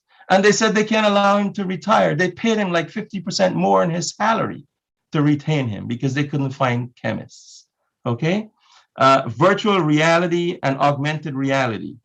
Engineering, whether it be mechanical, civil engineering, electrical, industrial, finance, financial management, investment banking, software engineers, okay? Underwater welders. Don't ask me to explain that one, okay? But underwater welding, all right? Actuarial science, the people who evaluate the risks of insurances and so forth. So those are degrees that I leave you with to talk to your young people about. Build your curriculum as a young person. It's not going to be all about the grades. In the University of Maryland, there are about 26 things that the admissions office checks off when they go through your application. One of them, obviously, is your high school GPA and the courses you took. But universities look at the scope of an individual, okay? They look at, this guy wants to be a computer scientist. Oh, but he also plays the piano. Wow, that's amazing. He was a leader in his high school, right? Student government leader, or he plays a sport and he does well. They look at students holistically. Teach your kids to speak well, to be able to articulate and deliver an argument, to write well. Those are important things. Have them choose the right company. Okay, bad company, the pirate said, and you guys can finish it. And sadly shook his wounded head.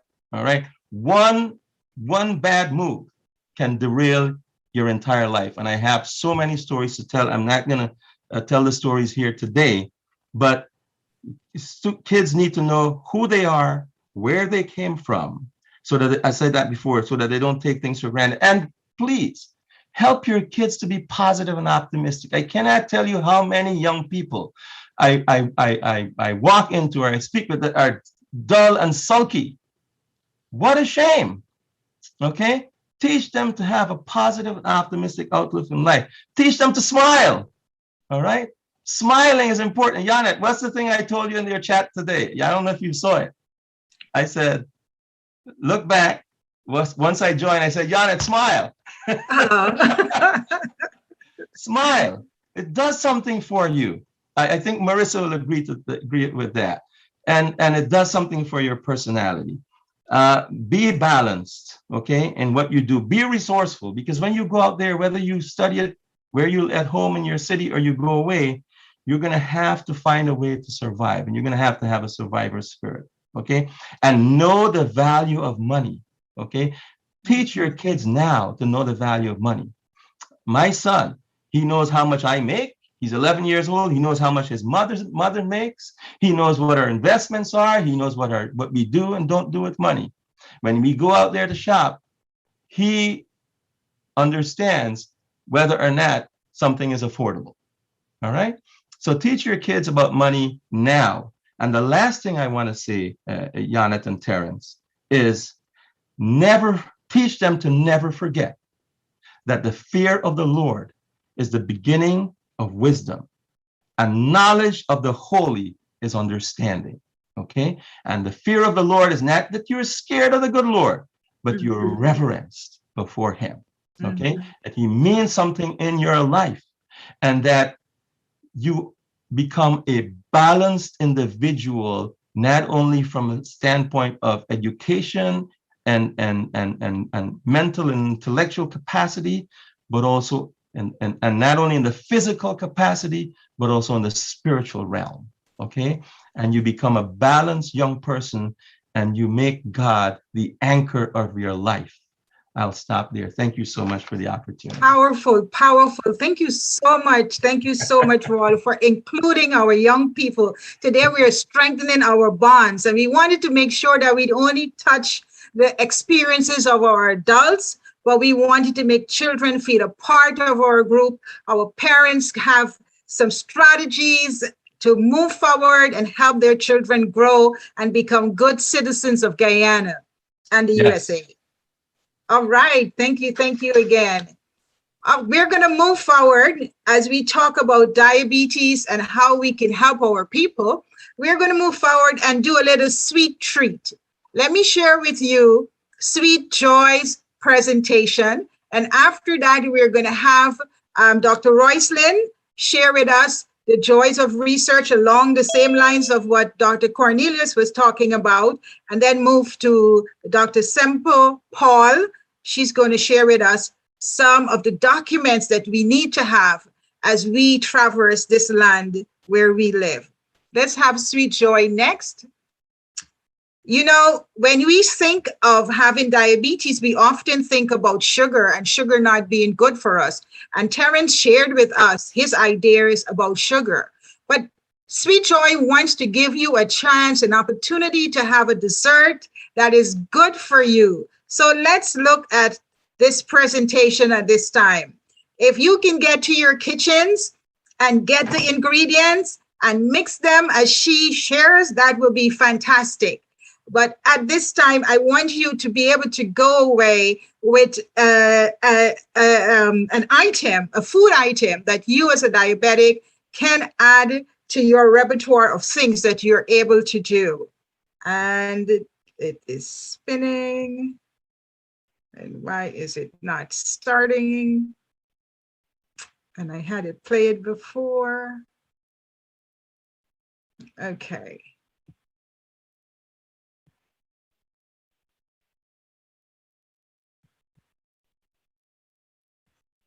All right. I am not going to hold you back. Let's stop that for a minute. And we're going to move right into Dr. Roycelyn. Our mentor, Marcel, is going to share with us along the same lines that Dr. Cornelius was talking about in terms of research. Great. Thanks, Janette. And let me see if I can share my screen. Okay, here we go.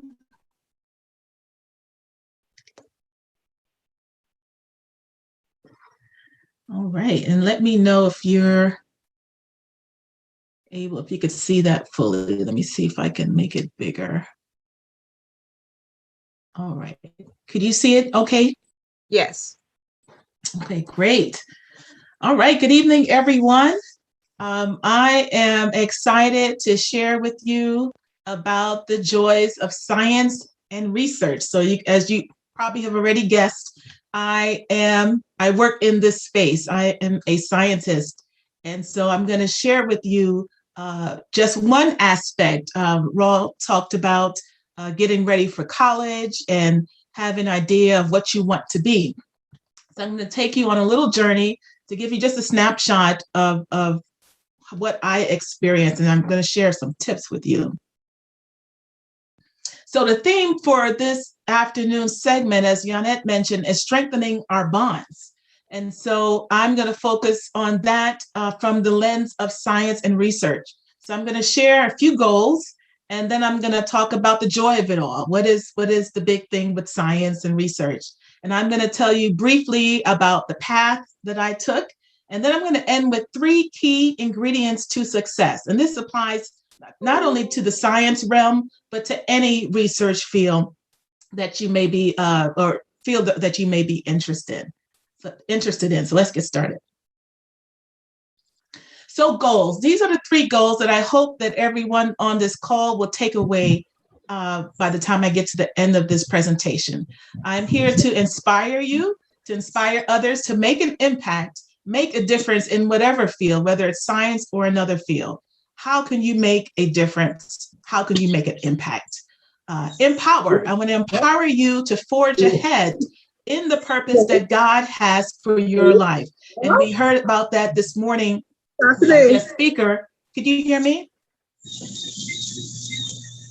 Could you hear me, Yonette? Yes. Yes, we're hearing you. Okay, great. I thought I had dropped off there. Okay, so secondly, I want to empower everyone to forge ahead in the purpose that God has outlined for your life. And He has a specific purpose for each and every one of us. And thirdly, to share a few best practices and strategies that I've used on that have helped me in my career. So these are the 3 goals that I hope that you would take back with you by the time I get to the end of this presentation. So the joy of it all, science. Your first question may be, well, how did you know you wanted to work in the field of science? How would I know what God has for me? And one example that I have is I call it the why question. Growing up, I have a twin brother, an older sister, and a younger brother. So it's 4 of us total. And growing up, I was the child that always had the why. Why? And so my dad, who's deceased now, 25 years this October, Pastor Royce A.W. Mentor, he would always tell me, go look it up, go pull a dictionary, encyclopedia. He was determined not to always, just give me the answer, because then how will I ever learn? So I was the why child, and I always wanted to know how things worked. I was fascinated with the Bible and the stories, but also with the human body. And so that started at a young age, I would say in middle school. Secondly, how do you know? And the guest speaker today talked about having joy and passion, things that we do in life. You should be, if it's something that's really, that God will have you to be, you're going to feel passionate about doing it. You're going to have joy. Now, joy doesn't mean that things are always going to work out the way that you want them to, but it's when you look at the grand scheme of things, it does still equate to joy. I mean, I'm going to get to that later on in the talk. So different things that you may experience in life, whether it's training someone on how to fix a car, training someone on how to be a good doctor or nurse or engineer or teacher. If you feel, and sometimes you'll feel it in your body that, oh, this is so much fun, it's great, helping this person, make note of that as you go through life. And as you go from, let's say, high school to college, just make note of the different things that you are participating in. And you'll know after you try out a few things, like this third bullet, this third arrow here talks about internships. If you think you're interested in the field of science, get an internship. Working in a hospital for a summer. I did that. I grew up in Detroit, Michigan. And so one summer I was a volunteer in the emergency room in July. And so that was quite the experience. A lot of different things that I saw with firecracker injuries, lawnmowers, but go in that space where you think you want to work in that field and start to learn, okay, this is what it may be like. Summer programs, whether you're in high school or in college, you want to be, participating in this during that summertime, and that's going to start to give you a sense of where your path is headed. Secondly, what are the benefits of working in the field of science, in the field of research? And I've listed 4 things here. One is impactful. You're doing impactful work that will benefit others, improving the health of the nation, of the public health space. And the current field that I'm working in, I'm able to manage review panels similar to the National Institutes of Health, applications for funding to conduct research that's going to benefit patients and caregivers. So it has a really high impact to benefit people, to help them know, how am I going to make this healthcare decision on what care I should get? And so whatever field that you're in, it should be something that where you're making an impact in the world, in society. Secondly, when you work in the science and research space, I put this quote here: to boldly go. And some of you probably know what the rest of this says: to boldly go where no man has gone before. And this is from Star Trek, one of the famous TV shows. And when you're working in science and research, you really are boldly going. You're doing research. You're trying to find an answer. You're doing these experiments in the lab. And so many times you're trailblazing. Sometimes you are working on, evidence that has been published in scientific journals, but many times you're really going down that path. You're blazing the trail yourself. So that type of field, you have to be ready for that. This third arrow talks about ever changing, ever learning. The field of research, it always changes, moves really fast. The previous presenter talked about AI technology and other fields where it's constantly changing. So you're always constantly learning, and you have an opportunity to train others. If you like teaching others how to excel, which is one of the things that I really enjoy doing, in this space, you will have a lot of opportunity to train others. And then you want to, they in turn will train the next set that comes through. So this is one of the benefits of working in the field of science and research. So the path, my path versus reality. And this applies not only to the field of science, but I would say in life in general. So when I was in high school, my plan was, okay, I'm going to go to college and I'm going to become a neurosurgeon, work with Ben Carson, so, and I thought the path was going to be just straight. You get on the bike, you keep going, straight path, there's the flag, you're done. Reality sets in quite quickly, and you realize your path, most people's path that are in this call now, it's in that reality. So you're riding the bike, oh, there's a big drop that's coming, you don't see it coming. And so I have an example here: college, graduate school, and career.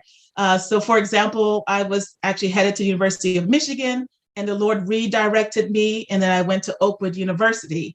That's where he wanted me to go. And that's where I ended up meeting my husband. Someone talked about spouse, you meet your spouse in college. So the Lord directed me there, and I could talk about it offline, but I want to stay within the time limit. But God will redirect you when it comes to college, grad school. After I graduated, it was med school or grad school. And not till after I graduated did the Lord say, grad school is the clear choice for you. And so I went to University of Alabama in Birmingham and studied pharmacology in a toxicology program. And so I would never have picked that beforehand. So you have the path is not straight. And now I am working not in the field of neuroscience, but I'm working as a scientist. I've done research in prostate cancer, colorectal cancer, and worked at NIH. So God has opened up different doors. And now I'm working in more of a grants administration field. So still get to interact with the top scientists and recruit them for these review panels. But if you would have told me that in high school, I would say, no, I'm not going to do research working in the lab. I'm going to be in med school. And so now looking back, one of the things I've listed here, Jeremiah 29:11, and it says, God says, for I know the plans I have for you, declares the Lord, plans to prosper you and not to harm you, plans to give you hope and a future. So if you were to look at this graph, you'll say, oh, there's a lot of harm in that reality section there, but God knows what he's doing. So don't be closed-minded when your plan isn't that straight shot.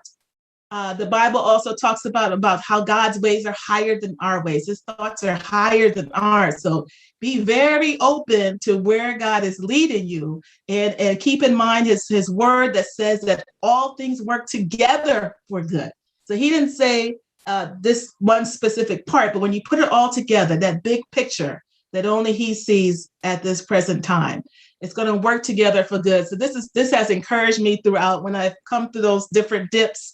I said, okay, God said, I know the plan that I have for you. You said all things work together for good to those who love the Lord. And so keep that in mind when you have these bumps. You'll see there's a storm in the reality there, and then there's a dip. Now you have to climb a ladder. And that's the reality of the career path that I'm sure many of you have taken. But just be open, trust God. I'm going to end with these 3 key ingredients for success that have really helped me. First of all, keep God first. This is extremely critical, especially when you are after Oakland. I went to University of Alabama, and so some studying was done by some of my other colleagues on Friday night, and you just have to put God first, trust his word, know that he will give you what you need to pass that test with flying colors. You don't need to study Friday night. You don't need to study Sabbath. Wait till after sunset. So keep God first, start the day with him, and that way you're going to develop a closer relationship. You'll be able to recognize his voice more when different challenges come up. And some days when you drop off, pick yourself back up. There will be those days where you're just like, I got to go to class and I got to go. I don't have time. But try, pick yourself back up. Try to do better the next day. Keep God first. And when you do that, he's going to direct you in the right path. Secondly, train. It's very critical. God doesn't want us to just sit back and say, okay, Lord, what are you going to give me? God wants us to do our part, which means read what you need to do. Take those internships, be part of those summer programs. Talk to people who are in the field that you're interested in, and they'll give you the inside scoop. They'll tell you where their failures were and how they learned from them. So you want to exercise those faith muscles. That means, you're showing God that you have faith in him by movement. You're moving in the direction that he's telling you to do. And so training, and sometimes, this is one area I know I need to work on as well. Just keep training and build those faith muscles. Lastly, go beyond, get outside the box. This is the box of your comfort zone. And when God is stretching us, you're like, no. I've never done that before. I can't do that. How do I do that? And so we try to, say, I'm good in the box. I'm good. I'm fine.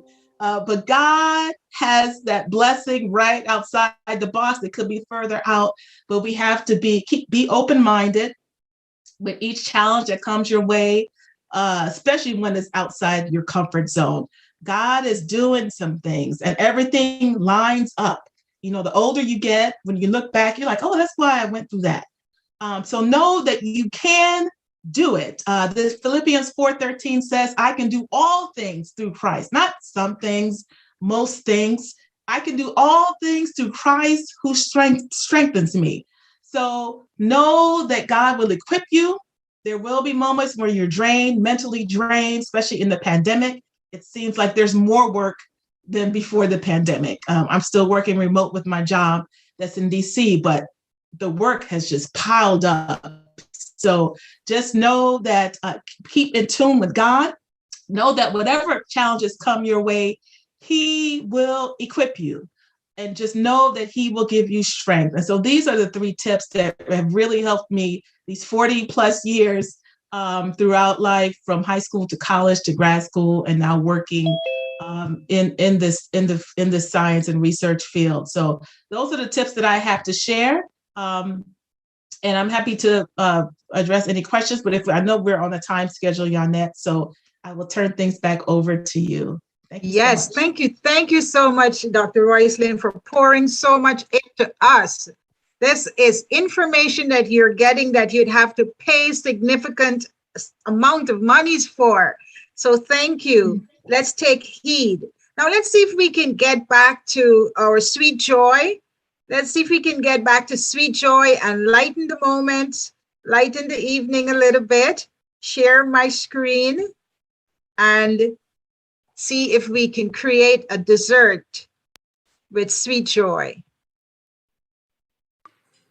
There you go. Hello, everyone. My name is Joy Babick.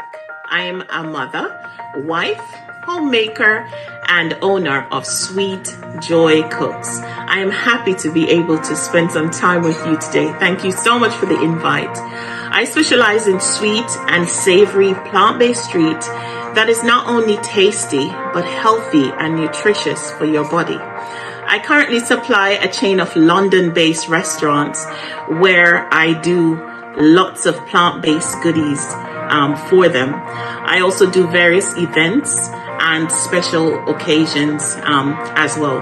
You can find me on Facebook and Instagram. I hope you'll enjoy the simple plant-based treat that I have in store for you today, and I hope you will try it in your own time. Thank you so much once again, and I look forward to seeing you just now in the kitchen. May God truly bless you. Hi, so welcome to Sweet Joy's Kitchen. I am going to be making for you a chia carob pudding. So it's like a chocolate pudding, but obviously it is going to be diabetic friendly. Now, the superfood that I'm using today, well, I'm using two. I'm using chia seed and I'm using also carob. And this is a replacement of chocolate. Carob contains virtually no fat at all. It's high in fiber and it's a good source of antioxidants that obviously help to protect your cells. And also it has absolutely no caffeine, and we all know that caffeine is really not good for our bodies. Now, the chia is a superfood, and it helps to stabilize your blood sugar levels, and it's rich in fiber, high in omega-3, which helps to lower cholesterol in the blood that can cause heart disease and stroke. And it also promotes good bowel movement. So we see that these are two powerful superfoods that we're going to be using today. Now, what we need for this recipe is 6 tablespoons of your chia seeds. We need 2 tablespoons of your carob powder. We need a teaspoon each of your orange extract and your vanilla extract. We need half a cup of coconut cream or coconut milk, and we need a full cup of almond milk, and these are all homemade. So these are all fresh ingredients, but obviously you can use the alternative plant-based milk. This can also, be used with cashew or hazelnut, whatever milk of your choice you could use for this ingredient. Now, this is the first part of the dish. So first we're going to start with making the base of your pudding, which obviously is the liquid. So first we're going to add the coconut cream.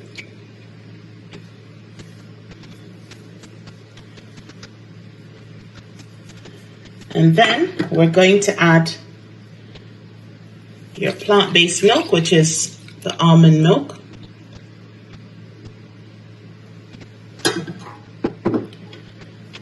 Then, sorry, I forgot the salt. It's half a teaspoon of salt. A full teaspoon of vanilla extract. Also, the orange extract.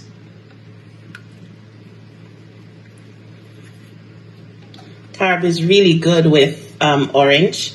That's really nice. If you don't really like the taste of orange, you can leave this out of the recipe. And what we're going to do is to combine this. I use a whisk because I just find that it mixes well. But you could use a spoon, but I just find that the whisk incorporates the ingredients better, especially when it comes to the carob, quite lumpy. Then we're going to add the carob. And we're going to just mix until it's combined thoroughly before adding the chia.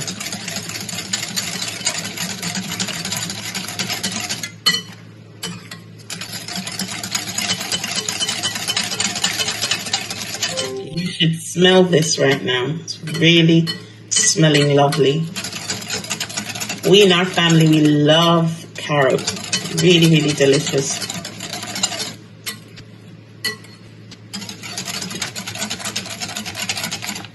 Okay, so when this is combined, we're going to then add our the chia seeds. We're going to add these seeds, and because they gel quickly, we want to try to get it incorporated in the mixture, because we're going to leave this chia seed to set. What I normally do when I'm making this pudding for dessert, I normally leave it overnight, but anywhere between 15 to 20 minutes. I find that overnight you get the best results, because this will thicken.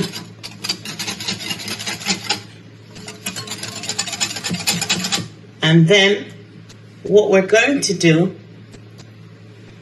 when we're finished combining our ingredients, I'm just going to cover with some cling film.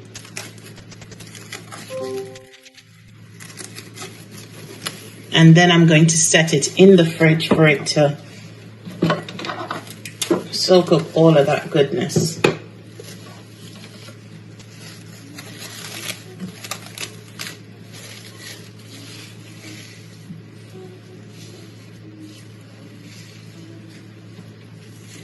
Okay, so we're going to place this in the fridge.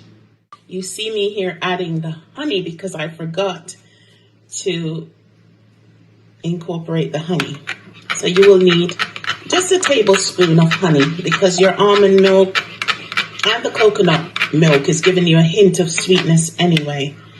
But I use pure honey to add to this mixture.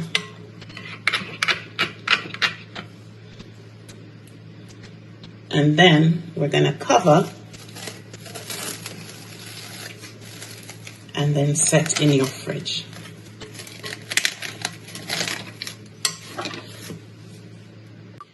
Okay, so as you can see, I've taken my chia pudding from out of the fridge, and if you see, it's very thick now. Yeah, it's absorbed all that lovely, delicious liquid. So now it's looking really nice and chocolatey, like about a milk chocolatey kind of look. Really, really looking really lovely. I've chosen today to use a selection of berries, because the nutrients in berries help to prevent cholesterol from damaging artery walls. They're high in antioxidants, they're rich in fiber, and it's good for the gut, and also very rich in vitamin C. Pineapple, I chose to use the pineapple today because it's also rich in vitamin C, and also it has something called bromelain, which is a powerful anti-inflammatory used to treat bowel and joint problems such as, arthritis and so on. So I have a specific reason for using all these ingredients. And also, with diabetics, it's very, very good for us to be having a lot of, berries and so on in our diet. So especially for those suffering from diabetes, it's very, very good. They're slow releasing fruit, and they're very, very good to maintain a good blood sugar. So without further ado, we're going to start making up our chia pudding. Oh my days, you should smell this. Really, really lovely. So this is the consistency of the pudding. If you notice, yeah, very nice and thick. Yeah, so we're gonna begin. And what I normally do is I put, firstly, some chocolate at the bottom. Well, chocolate pudding. And then you just really layer as you like, but I like, as a lasagna, like if you were making up a lasagna, you just layer as you like with fruit.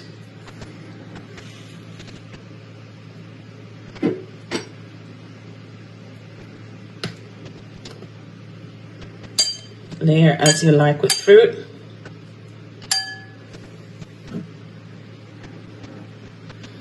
And I've used strawberry, blueberries, kiwis, and I'm going to show you a special mix to provide some crunch, some texture. So that is mine so far. And you're going to add some more of the pudding mixture.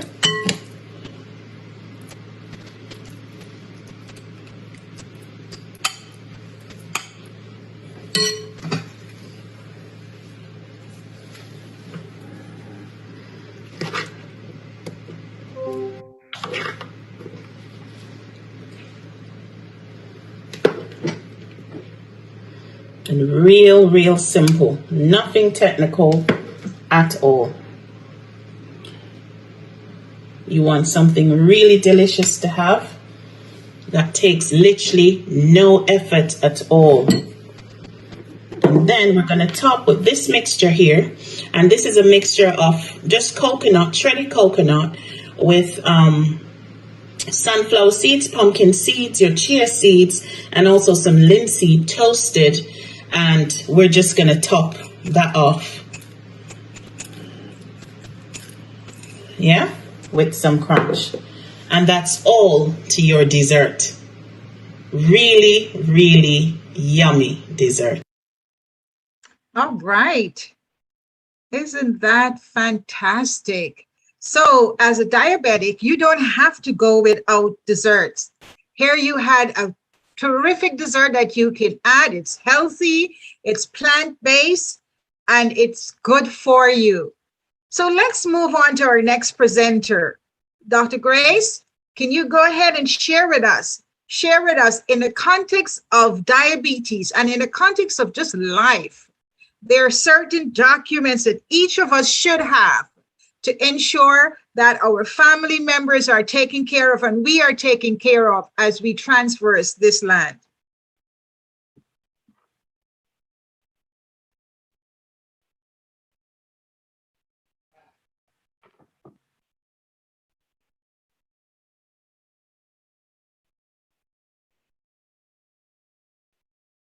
Is Dr. Grace? There she is. Dr. Grace, you're up.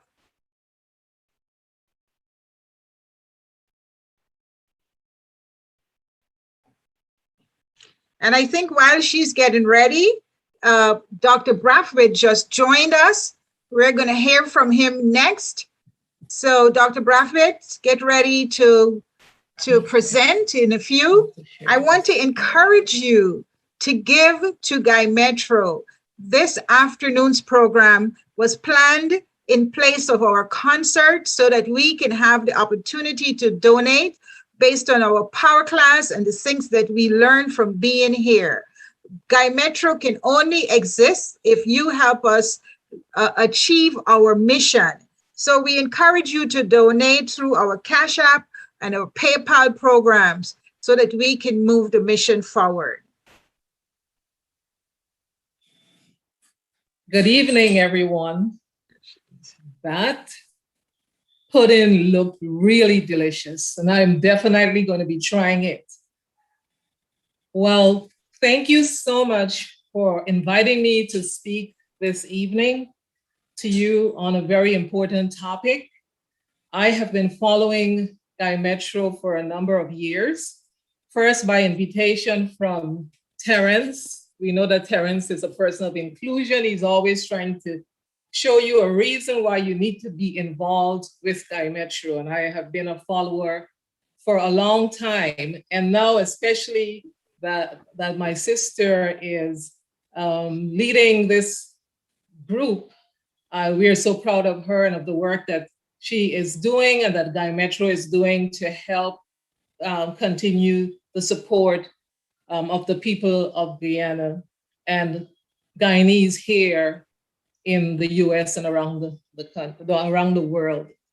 So my topic may seem a little bit off from what we've been talking about, but it is not off at all. Let me ask you a question. How many of you have lost a relative or a friend, or maybe even a neighbor to COVID? Maybe you can, in the chat, just indicate if you have, or just by raising your hand, let us see if you are such a person. Because I have talked, and I see your hands, I have talked with many who have lost, without being prepared, suddenly lost the loved ones, who, because they were not planning for such sudden deaths, were not able to leave in place any guardrails to protect their family. And so today, what we want to talk about will be some of the guardrails that we should have in place. And maybe for some of us, this is not an issue. Some people may already have taken steps to protect their families. But for those who have not, I have been sharing this information. I've shared it before, and I will continue sharing it because, especially for our group, people of color, there's this old belief somewhere, this old wise tale, that if you prepare for death, you're going to die. And so we try to put death, the thoughts about dying, as far away as possible. But someone reminded me that as sure as life is, so is death. We came from wherever we came from in this world. We've been given wisdom and intelligence to live life successfully. And a part of that living requires preparation for departure from this life to our eventual rest until our Father calls us home.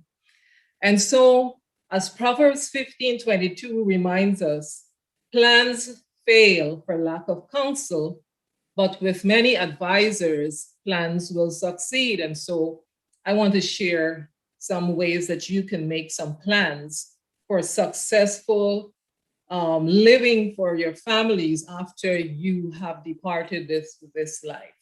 And so I'll share with you 10 documents you need now. And so the first one I want to talk about is the original will. And maybe you wouldn't want to raise your hand, but I want you to think about it. How many of you have prepared a will? And if you have not yet, what are you waiting for? The will gives you the ability or the discretion to choose a few things. One is how your assets will be distributed.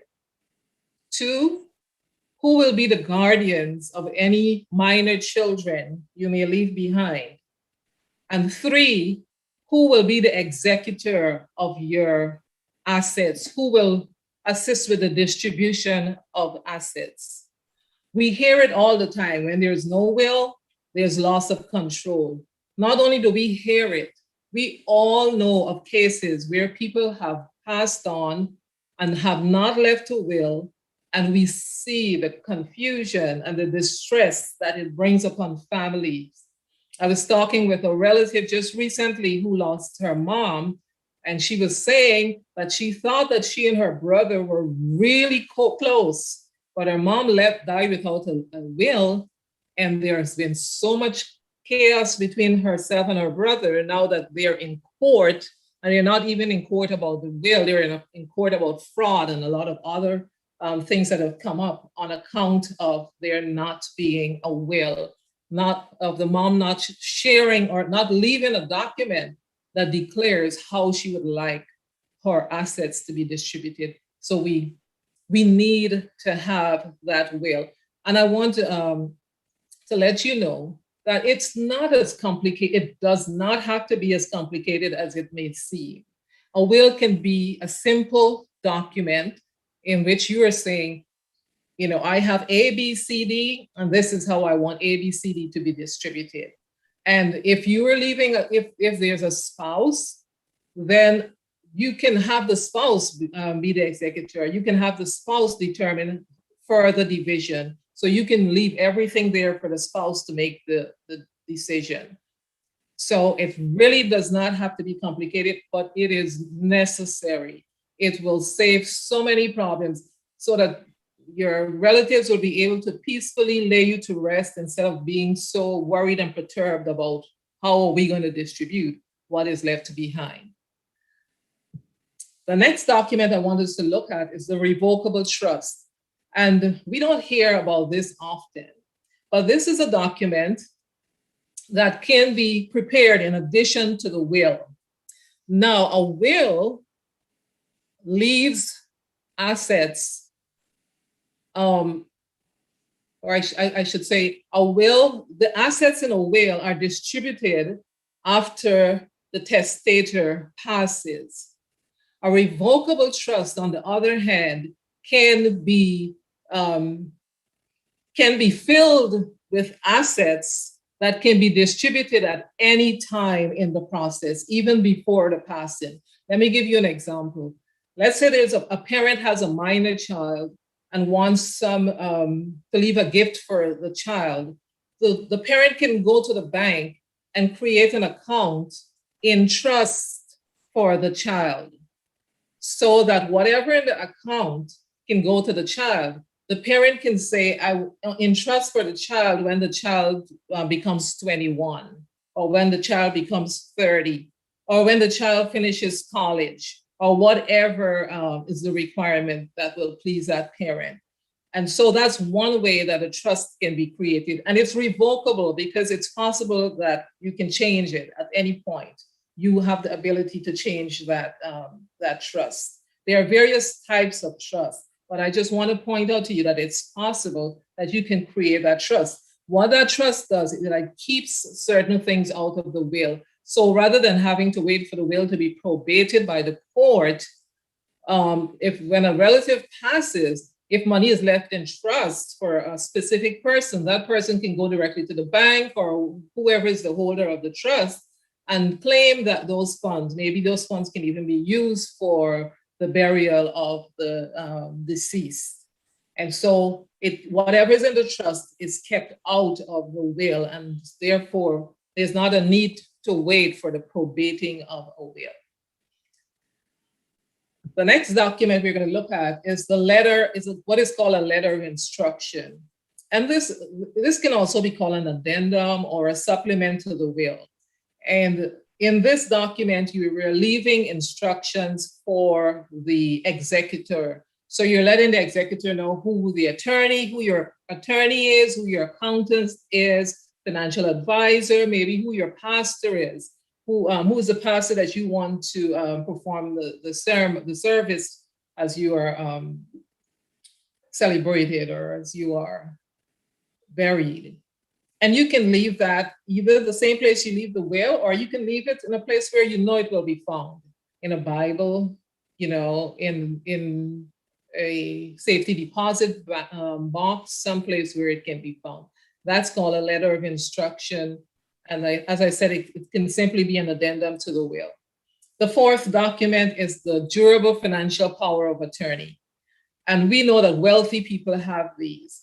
And we think it's only for wealthy people, billionaires and millionaires. But those of us who have a little less than that, we can save our families a lot of problems here again if we have a durable power of attorney. Without this form, no one can make financial decisions on your behalf. And this form covers you even when you're incapacitated. Let's look at an example. So let's say you have a large sum of money in the bank and you don't have a durable power of attorney, financial power of attorney, and then you pass away. The bank will not release those funds to anyone until there's a court hearing and a court decision is made. However, if you have a power of attorney, financial power of attorney, that person can speak on your behalf, can approach the bank. The bank will know who that person is because you would have informed them of that person's right. And if you notice, it also says that it covers you even when incapacitated, meaning that if you develop Alzheimer's or in some form of dementia and you are unable to make decisions for yourself, that power of attorney will be sufficient to cover whoever is holding it so that they are able to make financial decisions on your behalf. It releases undue stress from your family members. Very important document. Oh, moving right along, and we are going to now look at number 5, and that is a list of all bank accounts and all online login. Used to be long ago, we had one bank account. Now we have several bank accounts for various reasons. We need to keep an accounting of that information. All our bank accounts. Now we log into our bank accounts from our computers and sometimes from several computers.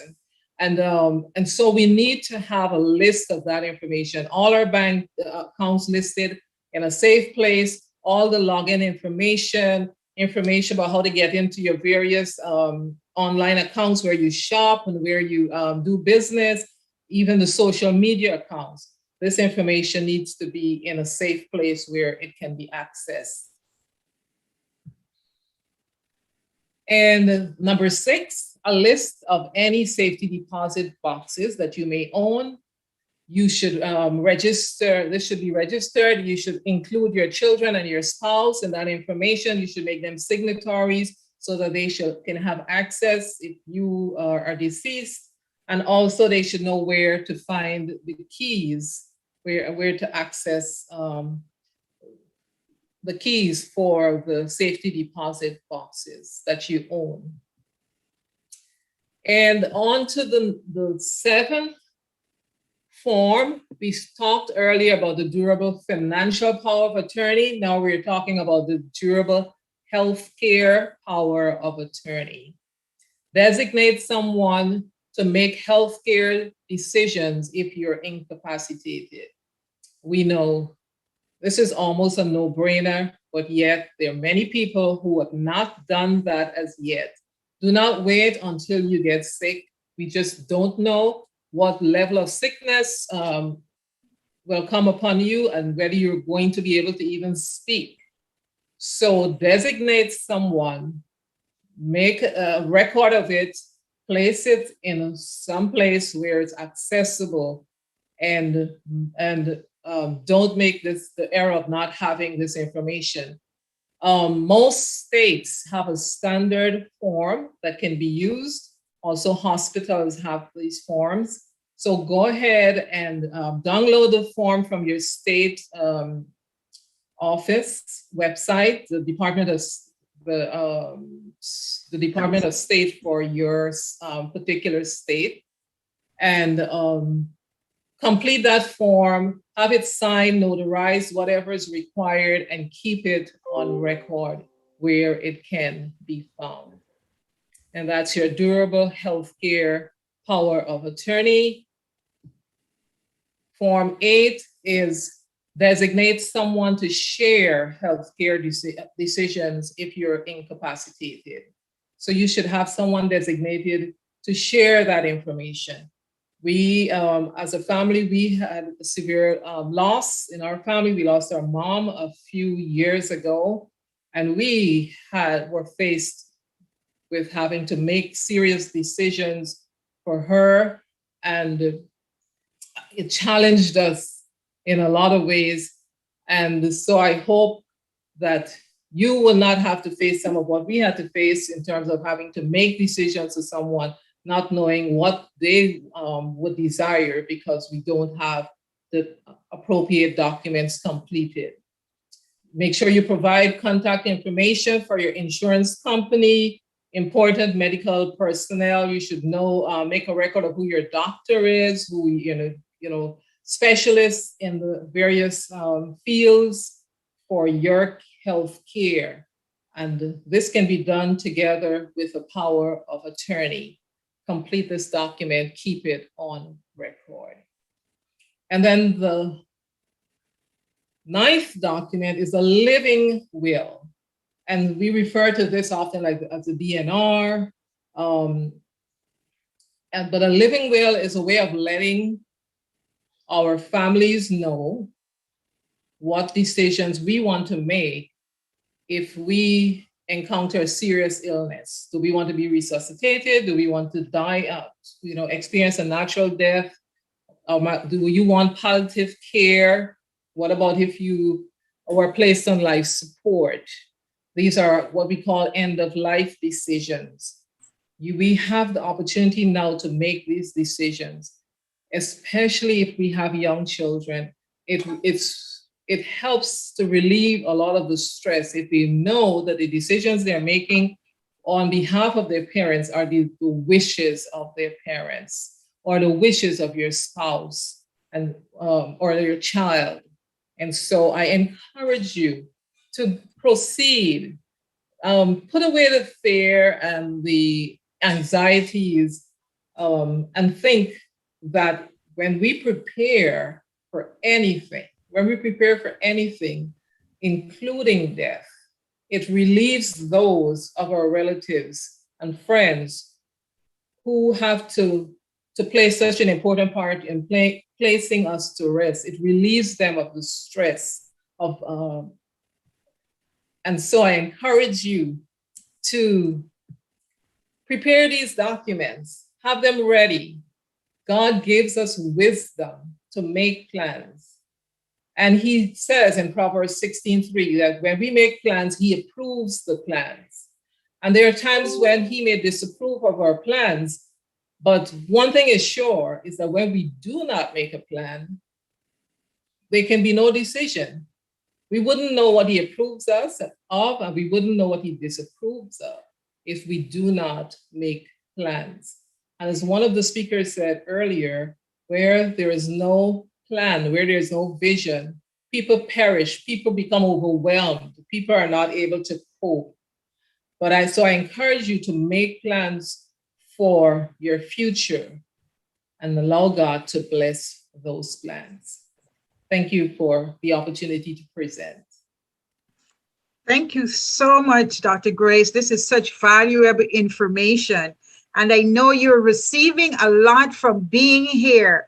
A lot of information that you would have to be paying significant amount of money to get. Make those 10 documents, a part of your file. Start on them today, especially in the midst of diabetes and COVID. We don't know what will happen tomorrow. So prepare for your future. Okay, I see a couple of hands that are up. So blessed. We're going to start with you. Go ahead and unmute yourself and ask your question.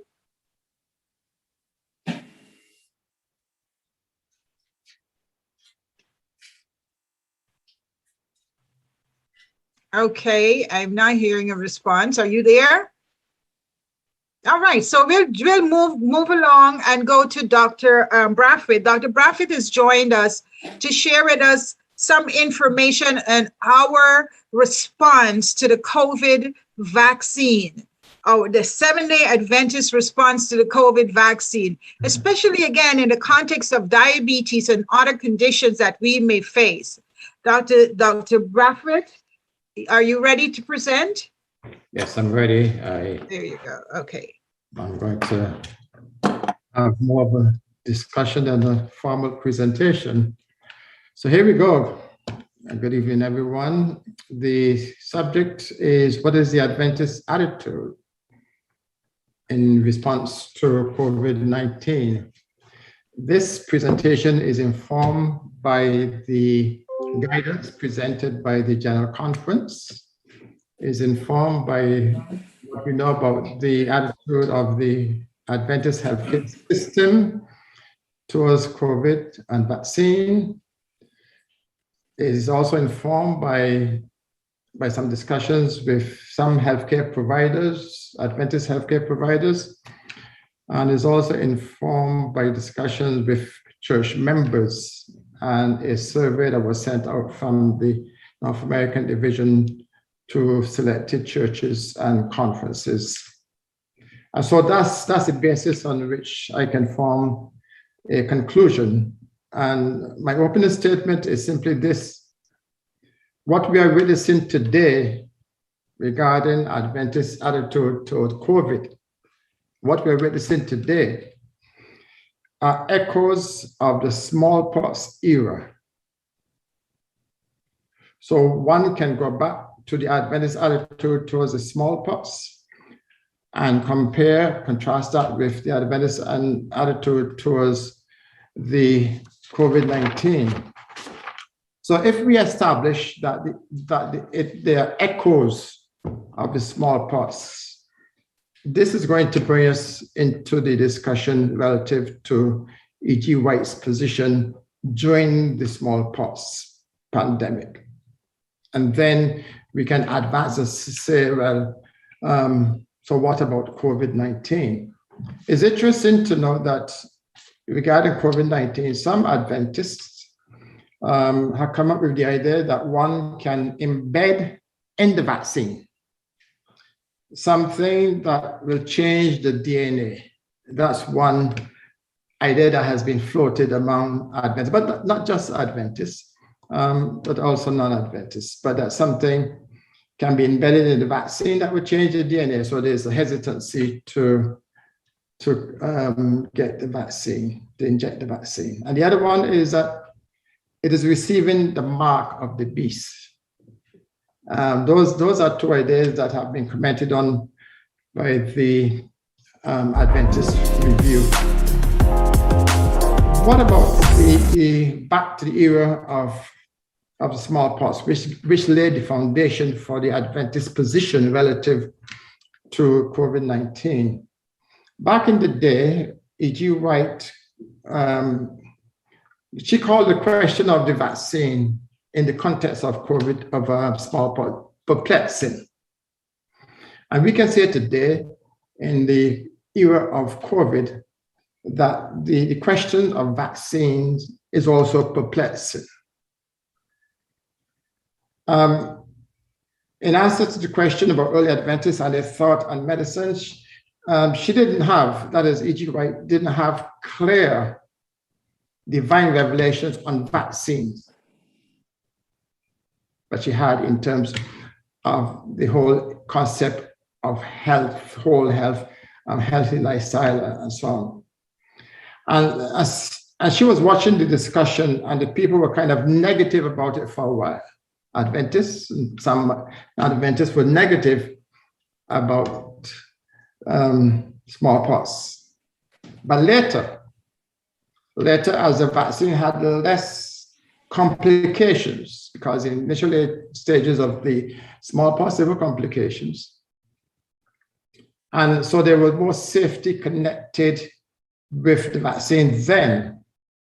And so other staff members thought it would be a good idea, staff members of E.G. White thought it was a good idea to get a vaccine for smallpox. And so they did. And E.G. White supported that position. Fast forward today, and based on that experience, E.G. White says we are expected to do the best we can, relative to the vaccine. And that best we can, in other courts, have a responsible vaccination. The General Conference has taken a position as far as the COVID vaccine is concerned. And so there's a term that I will use, and no doubt some of you would be familiar with it. It's called responsible vaccination. And if you look at what has prolonged life, life has been prolonged on the basis of healthful living. And that's the context in which we examine the vaccine, as it was back in the day of the smallpox. What would help prolong life? What would give healthful living? We have sanitation issues that we support. Clean water we support. And not only in terms of healthful living, but when we put longevity into the midst of these things, the question is further highlighted that we should encourage things that prolong life and also give healthful living. So you have that which prolongs life, longevity, and that which gives you quality of life in such things as clean water, sanitation, diet, exercise, the whole New Start idea. Prolonging life and also giving quality of life. And so one of the things that contribute in an epidemic to the prolongation of life is responsible immunization. And so the Adventist attitude in terms of its leadership is that they encourage immunization, but at the same time, it says it's very much an individual choice. The church has given established guidelines in support of vaccination, taking into consideration the experience of smallpox. But at the same time, it says the church is not the conscience of the church member. So the attitude of the church leadership in terms of statements and guidance, counsel from the General Conference and from the North American Division is in support of vaccination. And in the context of quality of life and in the context of elongation of life, that is life expectancy. And so one of the conclusions that we can reach about the conditions within the smallpox arena is that E.G. White herself was vaccinated against smallpox. She was vaccinated and urged her helpers, her staff, those who were connected to her, to be vaccinated. In taking this step, E.G. White recognized the fact that it has been proven that vaccination either renders one immune from smallpox or greatly lightens its effect if one does come down with smallpox. She also recognized the danger of their exposing others if they fail to take this precaution. And that's in Selected Messages, Book 2, page 303. So as a church, we place strong emphasis on health. We place strong emphasis on well-being. The Adventist health emphasis is based on biblical revelation, the inspired writing of Ellen White, on peer-reviewed scientific literature. As such, the church is saying we encourage responsible immunization, vaccination, and have no religious or faith-based reason not to encourage our adherents to responsibly participate in protective and preventive immunization programs. We value the health and safety of the population, which includes the maintenance of herd immunity. However, it says we are not the conscience of the individual church member and recognize individual choices. These are exercised by the individual. The choice not to be immunized is not and should not be seen as a dogma, not a doctrine of the Seventh-day Adventist Church. So that is the position of the leadership of the Adventist Church. General Conference of American Division, Allegheny East Conference, and even up further north, the Northeastern Conference. Interestingly, however, there's a dilemma that is faced by the pastors. And this caused some concern in that some members, and we're dealing with perspective of Adventists and attitude, some members have been asking pastors for letters to exempt them from taking the vaccine. Some members have been asking pastors. And the North American Division and the Allegheny East Conference and the Northeastern Conference sent out letters to the pastors, prohibiting pastors from granting letters under the name of the church for religious exemption from the vaccine program, which is supported by General Conference. So individual members, the conscience of individual members has to be preserved. But at the same time, the practice of pastors has to be protected in the interest of the church. And so pastors are not allowed, based on the information from the conference and from the leadership, to give individual church members letters under the guise of religious exemption. Some, on the other hand, there's another caveat in it, which is relative to pre-existing conditions and medical exceptions. I have been approached by some members and asking to identify Adventist providers, healthcare providers, so these healthcare providers can give them a letter indicating that this is not the time for them to take the vaccine because of medical conditions. There are some providers that are what we consider to be anti-vaccine, anti-vaxxers,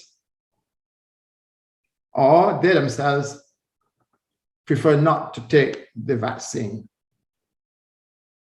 And so some individuals are seeking some Adventist providers for them to get letters indicating that they're not able to take the vaccine at this time. So that is sort of a dilemma to put the pastors in the position of issuing letters, and then the healthcare providers with their individual consciences, not employees of the healthcare system, the Adventist healthcare system, but individual providers of having to write letters.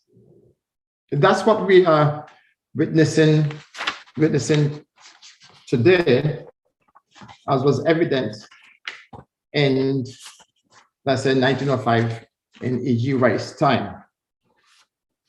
Recently, some of you might have received it. Some of you might have received a survey.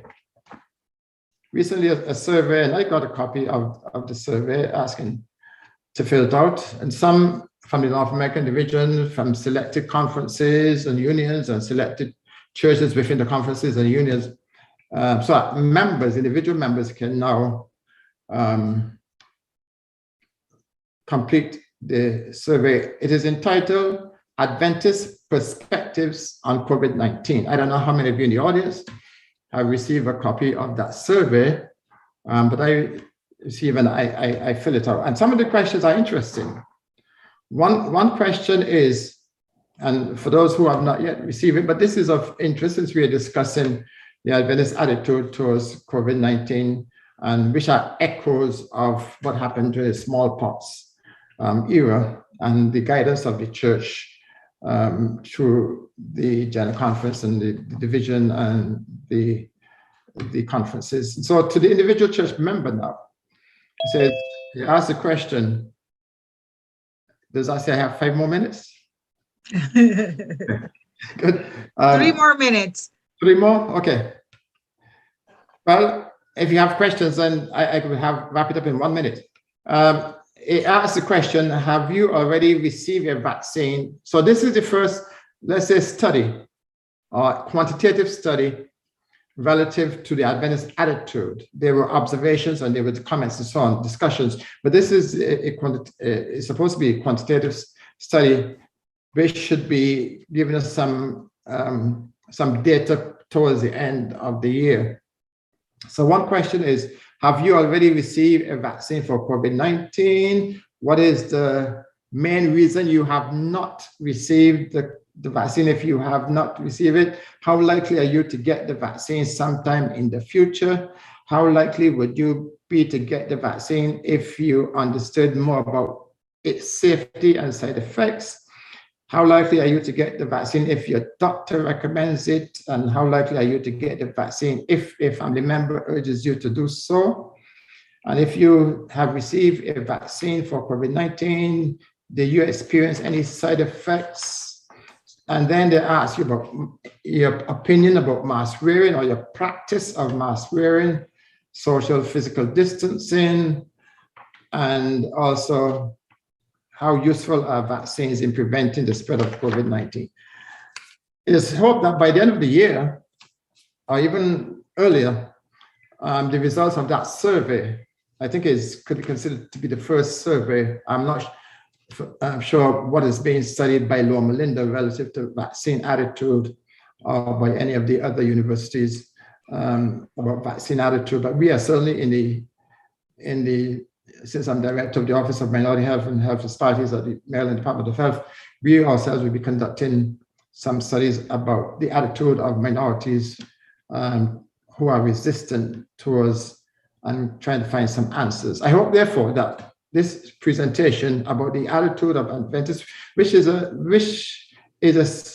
very, some are resistant the COVID-19 vaccine, others are complying and taking it. So it's a mixed bag of attitude, and some are going so far as placing it in the context of the end of times and the prophecy, and also in terms of putting something in it that would change your DNA. So and you can acquire immunity by going on certain diets and expose yourself to sunlight and so on. So there are a number of theories out there among Adventists, but the critical thing is, from my perspective, based on what the General Conference is, the guidelines and counsel of the General Conference, and the echoes of smallpox into the COVID-19, but I would encourage in the context of our health ministry, and in the context of our healthy living, in the context of longevity, I would encourage listeners to take the vaccine and at the same time live healthy, follow the laws of health, and develop good, healthy relationships. Thank you very much. Thank you so much, Dr. Bradford. That was so informative, and I hope that each of us takes away what is relevant to our individual situations. And in the context, again, of diabetes and having to be vaccinated and having to deal with our underlying conditions, that we will be more informed to make decisions that will keep us healthy and keep our lives, increase our longevity on this earth. Now, I want to like lighten things up a little bit, because we've been talking a lot about diabetes, and diabetes comes with a lot of responsibilities and sickness and problems with your feet and problems with your nails. And, it can be somewhat depressing. And as I'm saying this, is there any other presenter online on this platform that hasn't gone yet? Please send me a message in the chat. So I want to lighten it up a little bit and talk about quality of life in terms of self-care. We can get to the point where, we're so busy trying to take care of our health that we forget to take care of ourselves. And so in the context of self-care, I want to focus on how you take care of your skin and the skin on your face, because a lot of us just believe that going into the shower and just washing our face with soap and water is enough. And perhaps it's enough, but are we really stopping to take care of ourselves, to take care of the skin that we're in? Do you know that you have over 1,000 species of bacteria that live on your skin? And the things in your environment, 80% of the aging that takes place on your skin is as a result of environmental factors. So where is your quality of life? How can taking care of your skin increase your quality of life or improve your quality of life? And that's one of the things I want to share with you tonight. So you can have a skincare regimen, and I'm going to demonstrate a skincare regimen that you can use. And this skincare regimen can be done in the mornings and in the evening. You decide what products you want to use, but spend some time giving yourself self-love, taking care of your skin, ensuring that your skin is protected, it's moisturized, and it's kept alive and young and fresh for as long as possible. Clean your skin on a daily basis. Clean it with some kind of cleanser that would take out your dead skin, that would take away the bacteria and the dirt that you accumulate from your environment and give you that fresh, younger looking skin. Spend some time on yourself. How many of us today really just took 10 minutes to spend some time on ourselves? Even if we're not into makeup and foundation and all that stuff that people may add, how much time do you spend to make sure that your skin looks better? And what does that have to do with quality of life? If you look better, you're going to feel better. So a lot of times we get bogged down as we are taking care of our diabetes, or we are taking care of whatever condition we might be suffering. And all that's in our focus is the negative aspects of the disease. But I want you to consider tonight that you can have some me time. It might be taking care of your face. It might be soaking in a tub. It might be going to a spa. It might be going to get a massage. But when you do these leisure activities, they would add to how you feel about yourself. And when you feel positive about yourself, then you will definitely have a better quality of life. A big part of life has to do with mindset. And a big part of mindset has to do also with the way you look. So cleanse your skin in the morning and in the evening. Look, just from that one cleansing, my skin has brightened up. I can see the glow in my face, and it does make me feel lifted. It does make me feel more make me feel happy about myself, and gives me an opportunity to caress my skin and to like the person that I am. So find some time in your day. It won't take you long. Find some time in your day, in the morning and in the evening, to take care of the skin that God has given you. Rejuvenate yourself and improve your quality of life. All right, so that was a quick demonstration, and a quick opportunity to help you to improve your quality of life. All right, last call. Do we have any other presenters who are online that needs to present before we close the curtain, pull the curtains down tonight?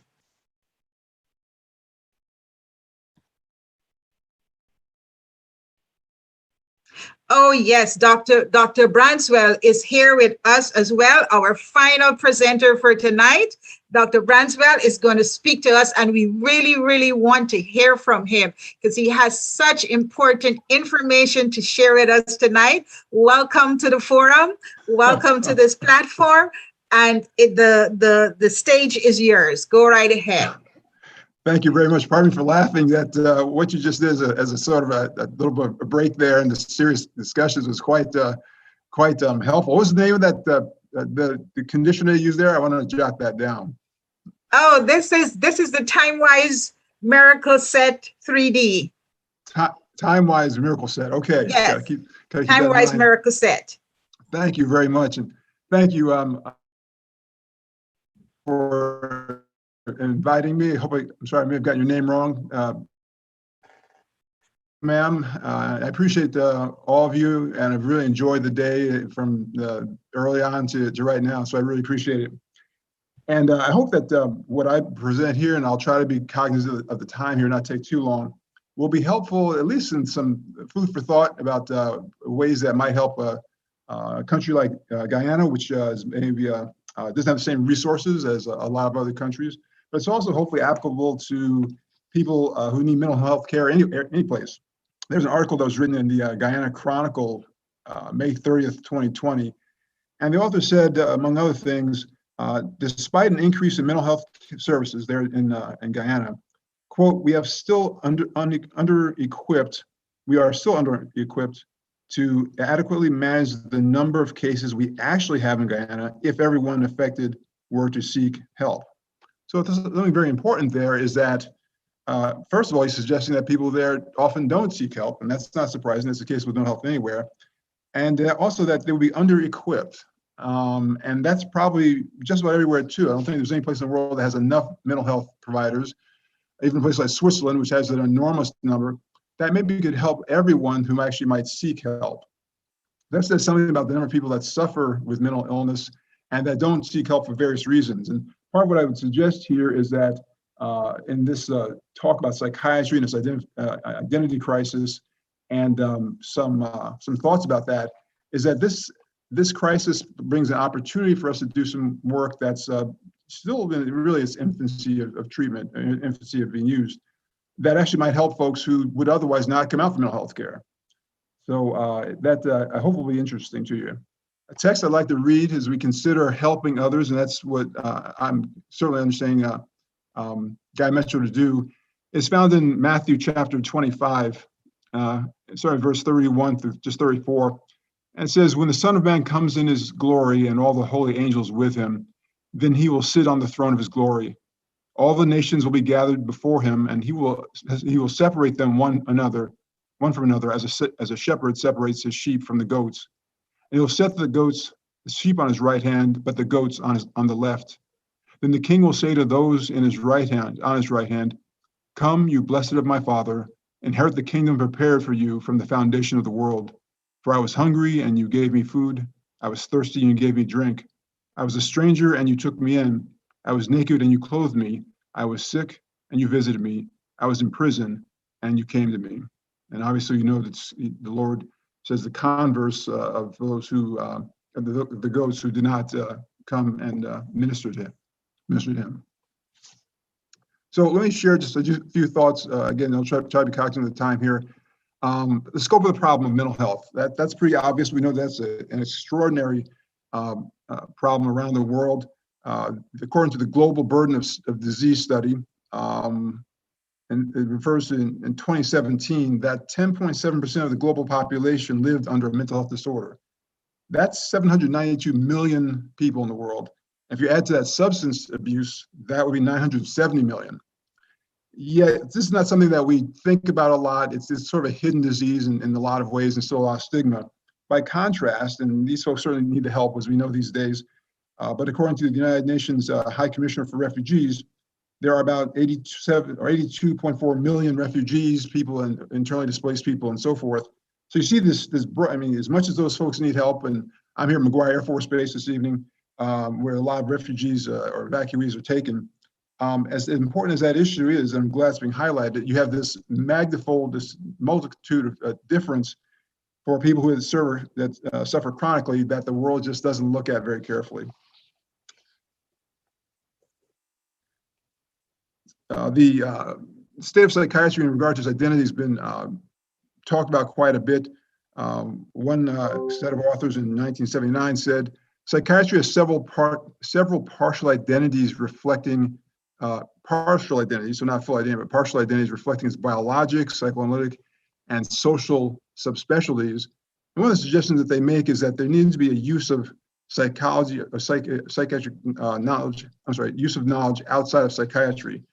And that's something that's an identity issue for psychiatrists because we are used to prescribing medications. Yet, if you work in a psychiatry clinic for any period of time, you know that there are a lot of resources outside the psychiatry department that we utilize. And I would dare say that, and I tell my patients this, there are resources that are well outside, I work at the VA, well outside the VA, done by other patients and former patients that can do an enormous amount of good without anything that we offer in the building. And so that's really important for us to consider. In 2015, a psychiatrist by the name of Richard Friedman, who is author for the New York Times opinion pieces, said that American psychiatry is facing a quandary. Despite a vast investment in basic neuroscience research and its rich intellectual promise, we have little to show for it on the treatment front. So, for example, these days, we think it's well known that psychiatric medications have been around for about 70 years or so. And we're not really much further than we were from the start. We're actually using the same types of compounds. The difference is that the newer ones cause less side effects. And so we use the newer ones a lot more than the old ones like Thorazine and Haldol, particularly. But the fact of the matter is there's not really much new technology. So there's a lot of knowledge, a lot of great basic science and technology, but that really isn't translated into better care for patients, except that we have fewer side effects. So that's something to keep in mind when you look at kind of where we are in psychiatry in terms of effectiveness in treatment. So, he concludes, Dr. Friedman, that there needs to be more research into psychotherapy, and that's certainly true. The NIH sends lots of money for research into basic science, very little into psychotherapy, even though it's clear that psychotherapy is very effective for lots of conditions, even the serious mental health illnesses, issues that we usually treat with medication. So let me share some thoughts here. With psychiatry, you have, just like any area of medicine, you have different kinds of aspects of it. And neuroscience is one, medication, psychotherapy. Those are the traditional ones that we use in clinic. But there's some other things too that need to be seriously considered. If you go to a psychiatrist yourself or take a loved one, but also on a broader scale, like a country or a group of people that have less resources. For example, if Guyana fits into that category, some of the things I looked at involve work that was done in India and sub-Saharan Africa. But also refugees, for example, or people within a different country that are in a different group that doesn't have the same resources. So let me just mention two important factors here. One was for non-traditional treatments. And that's say for, here in the United States, where we use, again, standard psychiatry, standard mental health care, usually within the four walls of the clinic. And then also, though, looking at low resource populations, and the essential issue here is task shifting. The idea of task shifting has been around for a long time, but it's as good as it is, it still hasn't gotten a real good foothold in a lot of places. And it's still something that's probably underutilized. And I would suggest that depending on how much Guymetro does in terms of mental health treatment, that would be something to look at. Would task shifting be an important issue to consider? Maybe some of you are very familiar with it, but for those who aren't, let me just share a little bit about that. First of all, in terms of the short issue here, non-traditional treatments, I recommend if you go to see a psychiatrist, realize that the psychiatrist has been trained in mostly medication management, some training in psychotherapy, and is familiar with the basic neurosciences. But the insurance industry and frankly, the pharmacological industry have really driven psychiatrists into a narrow kind of pathway here of providing medication. What I've learned since I've been working at the VA is this.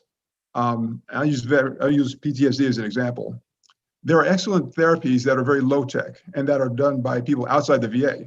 So for example, veterans have told me how well they've done with things like Outward Bound, dog sledding in Minnesota. I've spoken to a person who's in charge of what's called warrior expeditions. There are various things that people can do, and this is just using PTSD as an example, that go well beyond what we do in medicine. And it actually involves the healing that comes from being in nature, having a cohort of people that you're working with, that just goes beyond what we can do in general psychiatry. So, and of course, New Start and other lifestyle things are important. So if you go to a psychiatrist, or if you are taking a family member or a loved one, realize that the psychiatrist might not be aware of these kind of things, and you should go in aware of the fact that there's probably something else. As good as a psychiatrist might be, and as much as they want to take care of you, they may not realize that these other options are available. They may not recommend them because they don't have good evidence base. And the important thing to realize is that there are lots of good things out there where there's not a good evidence base, because no one's going to pay for them to be researched on them. You don't have a good evidence base if you have money to pay for the good research. And so just realize that that's important. The one caveat would be that there are some things that work very well for mental illness that we really can't recommend because of the spiritual implications. That's something to consider as well. What kind of spiritual implication would this have? Does it agree or not agree with what the scripture says? And so there are some things that help people. I'm not an expert in yoga at all, but as an example, my understanding is that from some recent information that I came across, that you can, with PTSD, with about 3 months, I think they did this out in California, one of the universities out there, 3 months of intensive training in yoga and breathing techniques can actually result in resolution of PTSD symptoms. And a year following out, the person still has resolved symptoms. That's pretty powerful. But I can't say I'd recommend that. So we have to realize that some of the things that are not traditional are not necessarily good. And they may be very effective health-wise, but not very effective at all, very helpful in terms of your spiritual life and even your salvation. So those things that are outside the box have sometimes have some warnings to carry with them. So just some thoughts about what you might want to do if you go see a psychiatrist. But now to the issue of task shifting. That's really important because the issue here is that throughout the world, most people don't have access to good mental health care. There aren't enough psychiatrists and psychologists and trained social workers, clinical social workers to go around. And for example, in Zimbabwe, there was some research by Dr. Dixon Chibanda. And in Zimbabwe, at least the time that this was written, there were 10 psychiatrists for 13 million people. And in some cases, I think there's even less though for that number of people. And so Dr. Chibanda did an experiment, and this is written up in the Journal of the American Medical Association, and it's called the Effective Primary Care-Based Psychological Intervention on Symptoms of Common Mental Disorders in Zimbabwe, randomized clinical trial. And so what essentially he did was he said this: there are only 10 psychiatrists or 13 million people. There's just not enough help there. And so what he looked at was depression and anxiety, as well as other mental illnesses, but especially focused on depression. And what they did was they shift the task of providing mental health professionals to laypersons. They call them lay health workers. And so that they might bridge the treatment gap. And so what happened is they set up a nice little experiment here. Took 573 randomized patients, randomized into two groups. And this is actually conducted in 2014 with a follow-up 6 months later. So one group was called the Friendship Bench. This is a Friendship Bench, and as I understand, there are actually a lot of grandmoms in this group who actually became the psychotherapists. They did 6 sessions, and there was an additional option for 6 sessions later for peer support. And they did something called individual problem-solving therapy. So these therapists were trained and supervised by the more skilled or more trained psychotherapists. There was also a control group that got standard care and information about health and so forth. And interestingly, 86% of the patients there, because of course patients are self-selected once they're in the group, 86% of the patients were women, and average age was 33, and 41% were HIV positive. So that may just tell us something about the folks in the situations where they may have more of a desire to go and get mental health. And after 6 months, 90% followed up. So this was a good follow-up number. And they found that the intervention group had fewer common mental health disorders than the control group. And they also had a lower risk for depression symptoms as well. Now, these are from folks who were not previously trained. They did get good training, in this particular type of psychotherapy. And the training was monitored, they're monitored, and the sessions were actually audio taped so that they can be discussed. And so they had quite a significant amount of improvement from these lay health workers. And this provide care for, this is experiment there, but potentially this can provide care for folks who would not otherwise have any mental health care at all. Remember, we're talking about hundreds of millions of folks in the world who have depression, and many of them in countries that, unlike the United States, just don't have the resources that we have. Harvard professor Vikram Patel has similar interests and has done writing similarly, and he just mentioned three cases or three types of, three locations of therapy, again, in under resourced places. One was in Uganda, one was in Pakistan, and one was in his home village of Goa, India. And essentially, you had the same kind of thing where in Uganda, they used interpersonal psychotherapy. And in this work, they found that 95% of those who were actually in the treatment group got substantially better compared to 40% in the control group. In Uganda, they taught people who were referred to as ladies' health workers. So these are people who would go in and help women with women's health issues, as well as I think they served as midwives as well. And they taught them a cognitive behavioral therapy for moms specifically. And their numbers are quite good. That 73% of those who had this cognitive behavioral therapy, which by the way is really complex. People spend years learning cognitive behavioral therapy. 73% of those who did that kind of cognitive behavioral therapy did well compared to 41% of the control group. And finally, in Dr. Patel's hometown or home village of Goa, India, it was a 70-50 comparison. So 70% of the people got better with actual therapy through the lay health workers and 50% with the control group. The importance of this is that, and you can tell me whether or not this is something that would be within the scope of something that Guymetro might potentially do, or if it would be of some interest in Guyana in general. Maybe this is being done already. But again, the problem with depression and anxiety in particular is so enormous around the world that's just beyond any professional group of people to handle. You get a lot of education in med school and psychology programs and so forth, but there's just not enough of those of us who do that to go around. And so the real take-home message here is that if we utilize the resources that people outside of psychiatry and psychology and so forth can provide, and if we train people to be lay health workers, specifically in terms of mental health, this can have, if this goes further, this can have a vast impact that you just won't have without it. In other words, the world simply doesn't have enough people who go to school to be psychiatrists and psychologists. And I think the only way to actually make a great impact in terms of mental health will be for people to be enlisted in this task shifting to get that mental health care to them.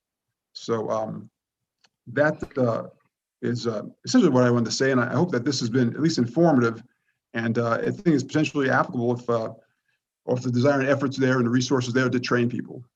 This is very helpful and informative, Dr. Bradswell. We really need to consider the mental health aspect of so many of our people in Guyana, even within the context of diabetes and dental diseases.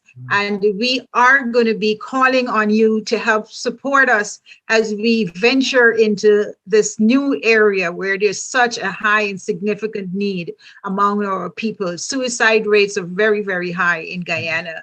And so, bringing this topic to our attention is so important. And we appreciate you being a part of our forum. And we thank you so much for your contributions. It's my privilege. Thank you. Okay, so we had a pack-filled day. And now it's time for us to leave, say goodbye. But I want to give Terrence an opportunity to beg of you, to ask of you to go ahead and contribute to this worthy cause that Guymetro has been involved in, this mission of reaching our people and providing health healthcare opportunities so that they can have the quality of life that they deserve and have longevity. Thank you, Yanatayan. And I'd ask Dr. Noel Brathwaite to join me with this aspect of the program. You know, Okay. I've always listened to him. You know, Dr. Brathwaite, in case we did not properly introduce you, he is representing the state of Maryland and focused on minority health. And he sometimes give a lot of tips to us as to how we can, as an organization, not non-for-profit organization, get funds. Before I allow him to share some of the ways in which we can handle that, I just wanted to make reference to what Dr. Grace Semper Paul had to say about leaving will. And I was always captioned by the address that is made by the president of Washington Adventist University at graduation time. And I can see here I have about 24 people who is visible on the participant list, or there might be families that makes the number greater. But I want to say that Guymetro will need any donation that you can make available. I have put on the chat ways in which you can donate. And then the president of Washington Adventist University always tell the graduates, before you die, give something to the college. I'm saying to you, before you die, give something to Guymetro. Okay, Dr. Brathwaite, you can begin to talk as I leave that thought with them. Well, I'll give my donation of $100 right now, and I think that's not a death wish, but I want to live long and enjoy the quality of life. But I really want to make a contribution, and I think that when we look at the value of our investment, we look at this as an investment. You know, it's not just a gift. It is an investment, and we want a return. We want a return on the investment, right, Terence? We want a return on investment, and that return could be in developing the skills and competencies of individuals who are studying in certain disciplines of need in Guyana, and also doing some mentoring here in the US. So I think it's very important for us to invest not only in the present, but also invest in the future and support skill building, support development. So I'll make my contribution. How can an organization like Guymetro that has a history of doing things and a history of support, how can it continue and expand through giving and through attracting funding? I think as a 501c3 organization, and I hope that you continue to do that. One of the first things that I would encourage you to do is to register if you're interested in public funds. If you're interested in public funds, register with the state of Maryland so that they can have a record that you are doing business. You have to register with the state, and the registering with the state give you access to the electronic market, so that they would inform you of all of the opportunities for small business and all of the opportunities for department-wide business with the state, but you have to register. So the question is, are you registered with the state? Are you also, it could be possible for across borders, for example, in DC, you might be able to register with, but that's one of the critical things. Registration is very important, and having registered,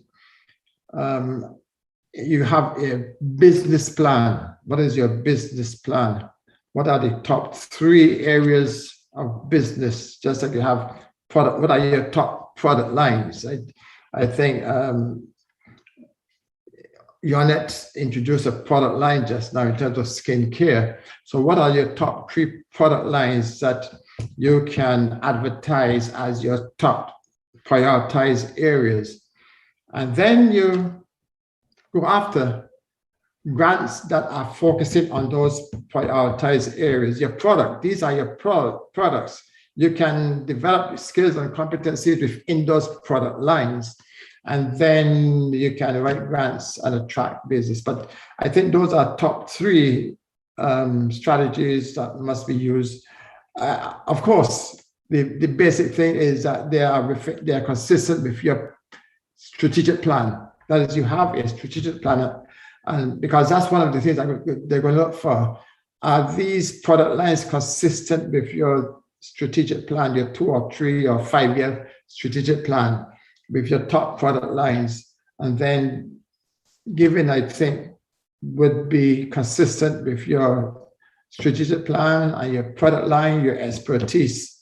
And I would guarantee you that within the next 2 years or so, with that kind of strategy, registering with the state, developing your 3-5-year plan, focusing on certain critical product lines, developing your expertise within those product lines, the funding would come. And I think that within the next 3 years following that, you could be a $1 million small business. So I look forward to, if you want my particular guidance, but there has to be some connection between a desire to do it and actually doing it, so that this organization, Guymetro, could become a leading organization within the state of Maryland, contributing to development of Guymetro, not only in Maryland, but also in Guyana. So I wish you well. I've made my contribution, personal contribution, and I will be ready to assist in strategizing for the future and growing the organization to become a leading 501c3 in Maryland. Thank you so much, Dr. Bradford, and we are certainly going to call on you. We are very much interested in what you shared tonight, and we're going to call on your expertise to move the organization forward. Thank you. Okay. Terrence, can you go ahead and close this off, give the vote of thanks, and close this off for tonight? Express my appreciation for the entire weekend. I have been looking at comments, and people have been texting privately and on the chat saying how well a program it was. The program worth more than $40. So you can give any amount you want. When we open the door so that you can give any amount you want to this organization and for the cause that it is. You know, I am very appreciative of Dr. Robert Braswell. I just met recently while in Michigan at Andrews University. And he has had friends of Guyanese friends, including a very good name, Kwame, or maiden name was DeYoung. I don't know what is her new name. But so he was excited to talk to me. And in fact, Janet, we've got to engage him in a Guyana trip. Most certainly. But I'm very happy to see that he has come. In fact, he was going to New Jersey to visit families, and he's communicating with us from wherever he is, because this Zoom has given us an opportunity to connect with everybody.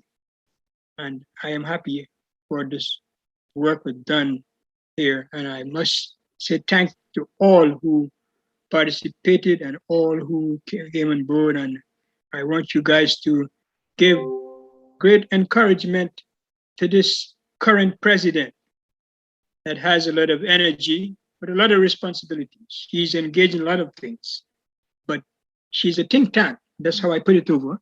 And I think Guymetro will continue to maintain a good relationship with Guyana and the public here in Maryland. And I want to thank all of you. And I know that we have some new faces. As you notice, we have drafting for the first time more young people in our program. That's an idea we want to see how we can appeal to our youths to get involved in the country of their parents' birth. And Dr. Raul Cornelius, in his emphasis, made that clear, that you got to take your child back to the country that you're from. You on it? So you have a task to work on that. I mean, a few years ago, I decided I'm going to take my children back to Guyana. They were excited by the fruit, but they didn't like the mosquitoes, they claimed. But I was able to get them down to Guyana, and I believe that I can take them again. So I want to thank you all for this meeting. This is a great weekend, and Guymetro is here to stay. And Guymetro is here to solicit your help, and will continue to solicit your support. Join us and get involved in our registry. If nothing else, the final thought I want to say, get involved in our registry so we can pull all those resources that is available to this organization. I thank you. Let us pray. Father in heaven, we thank you for this glorious day. So many things that we have learned from interacting and collaborating today. And we pray for the strength and the ability and the motivation to put into effect the things that we have considered and have internalized and have learned. And may we, in our dedication, seek to serve others, for it's in by doing so that we serve you. Bless each one of us on this platform, and bless the Guyanese community in the metro area, in Guyana, and in the world at large. And may your coming be soon, and your people be ready when you burst those clouds of heaven and take us home to live with you forever and ever. In Jesus' name we pray. Amen. Good night, everyone. Thank you so much for coming.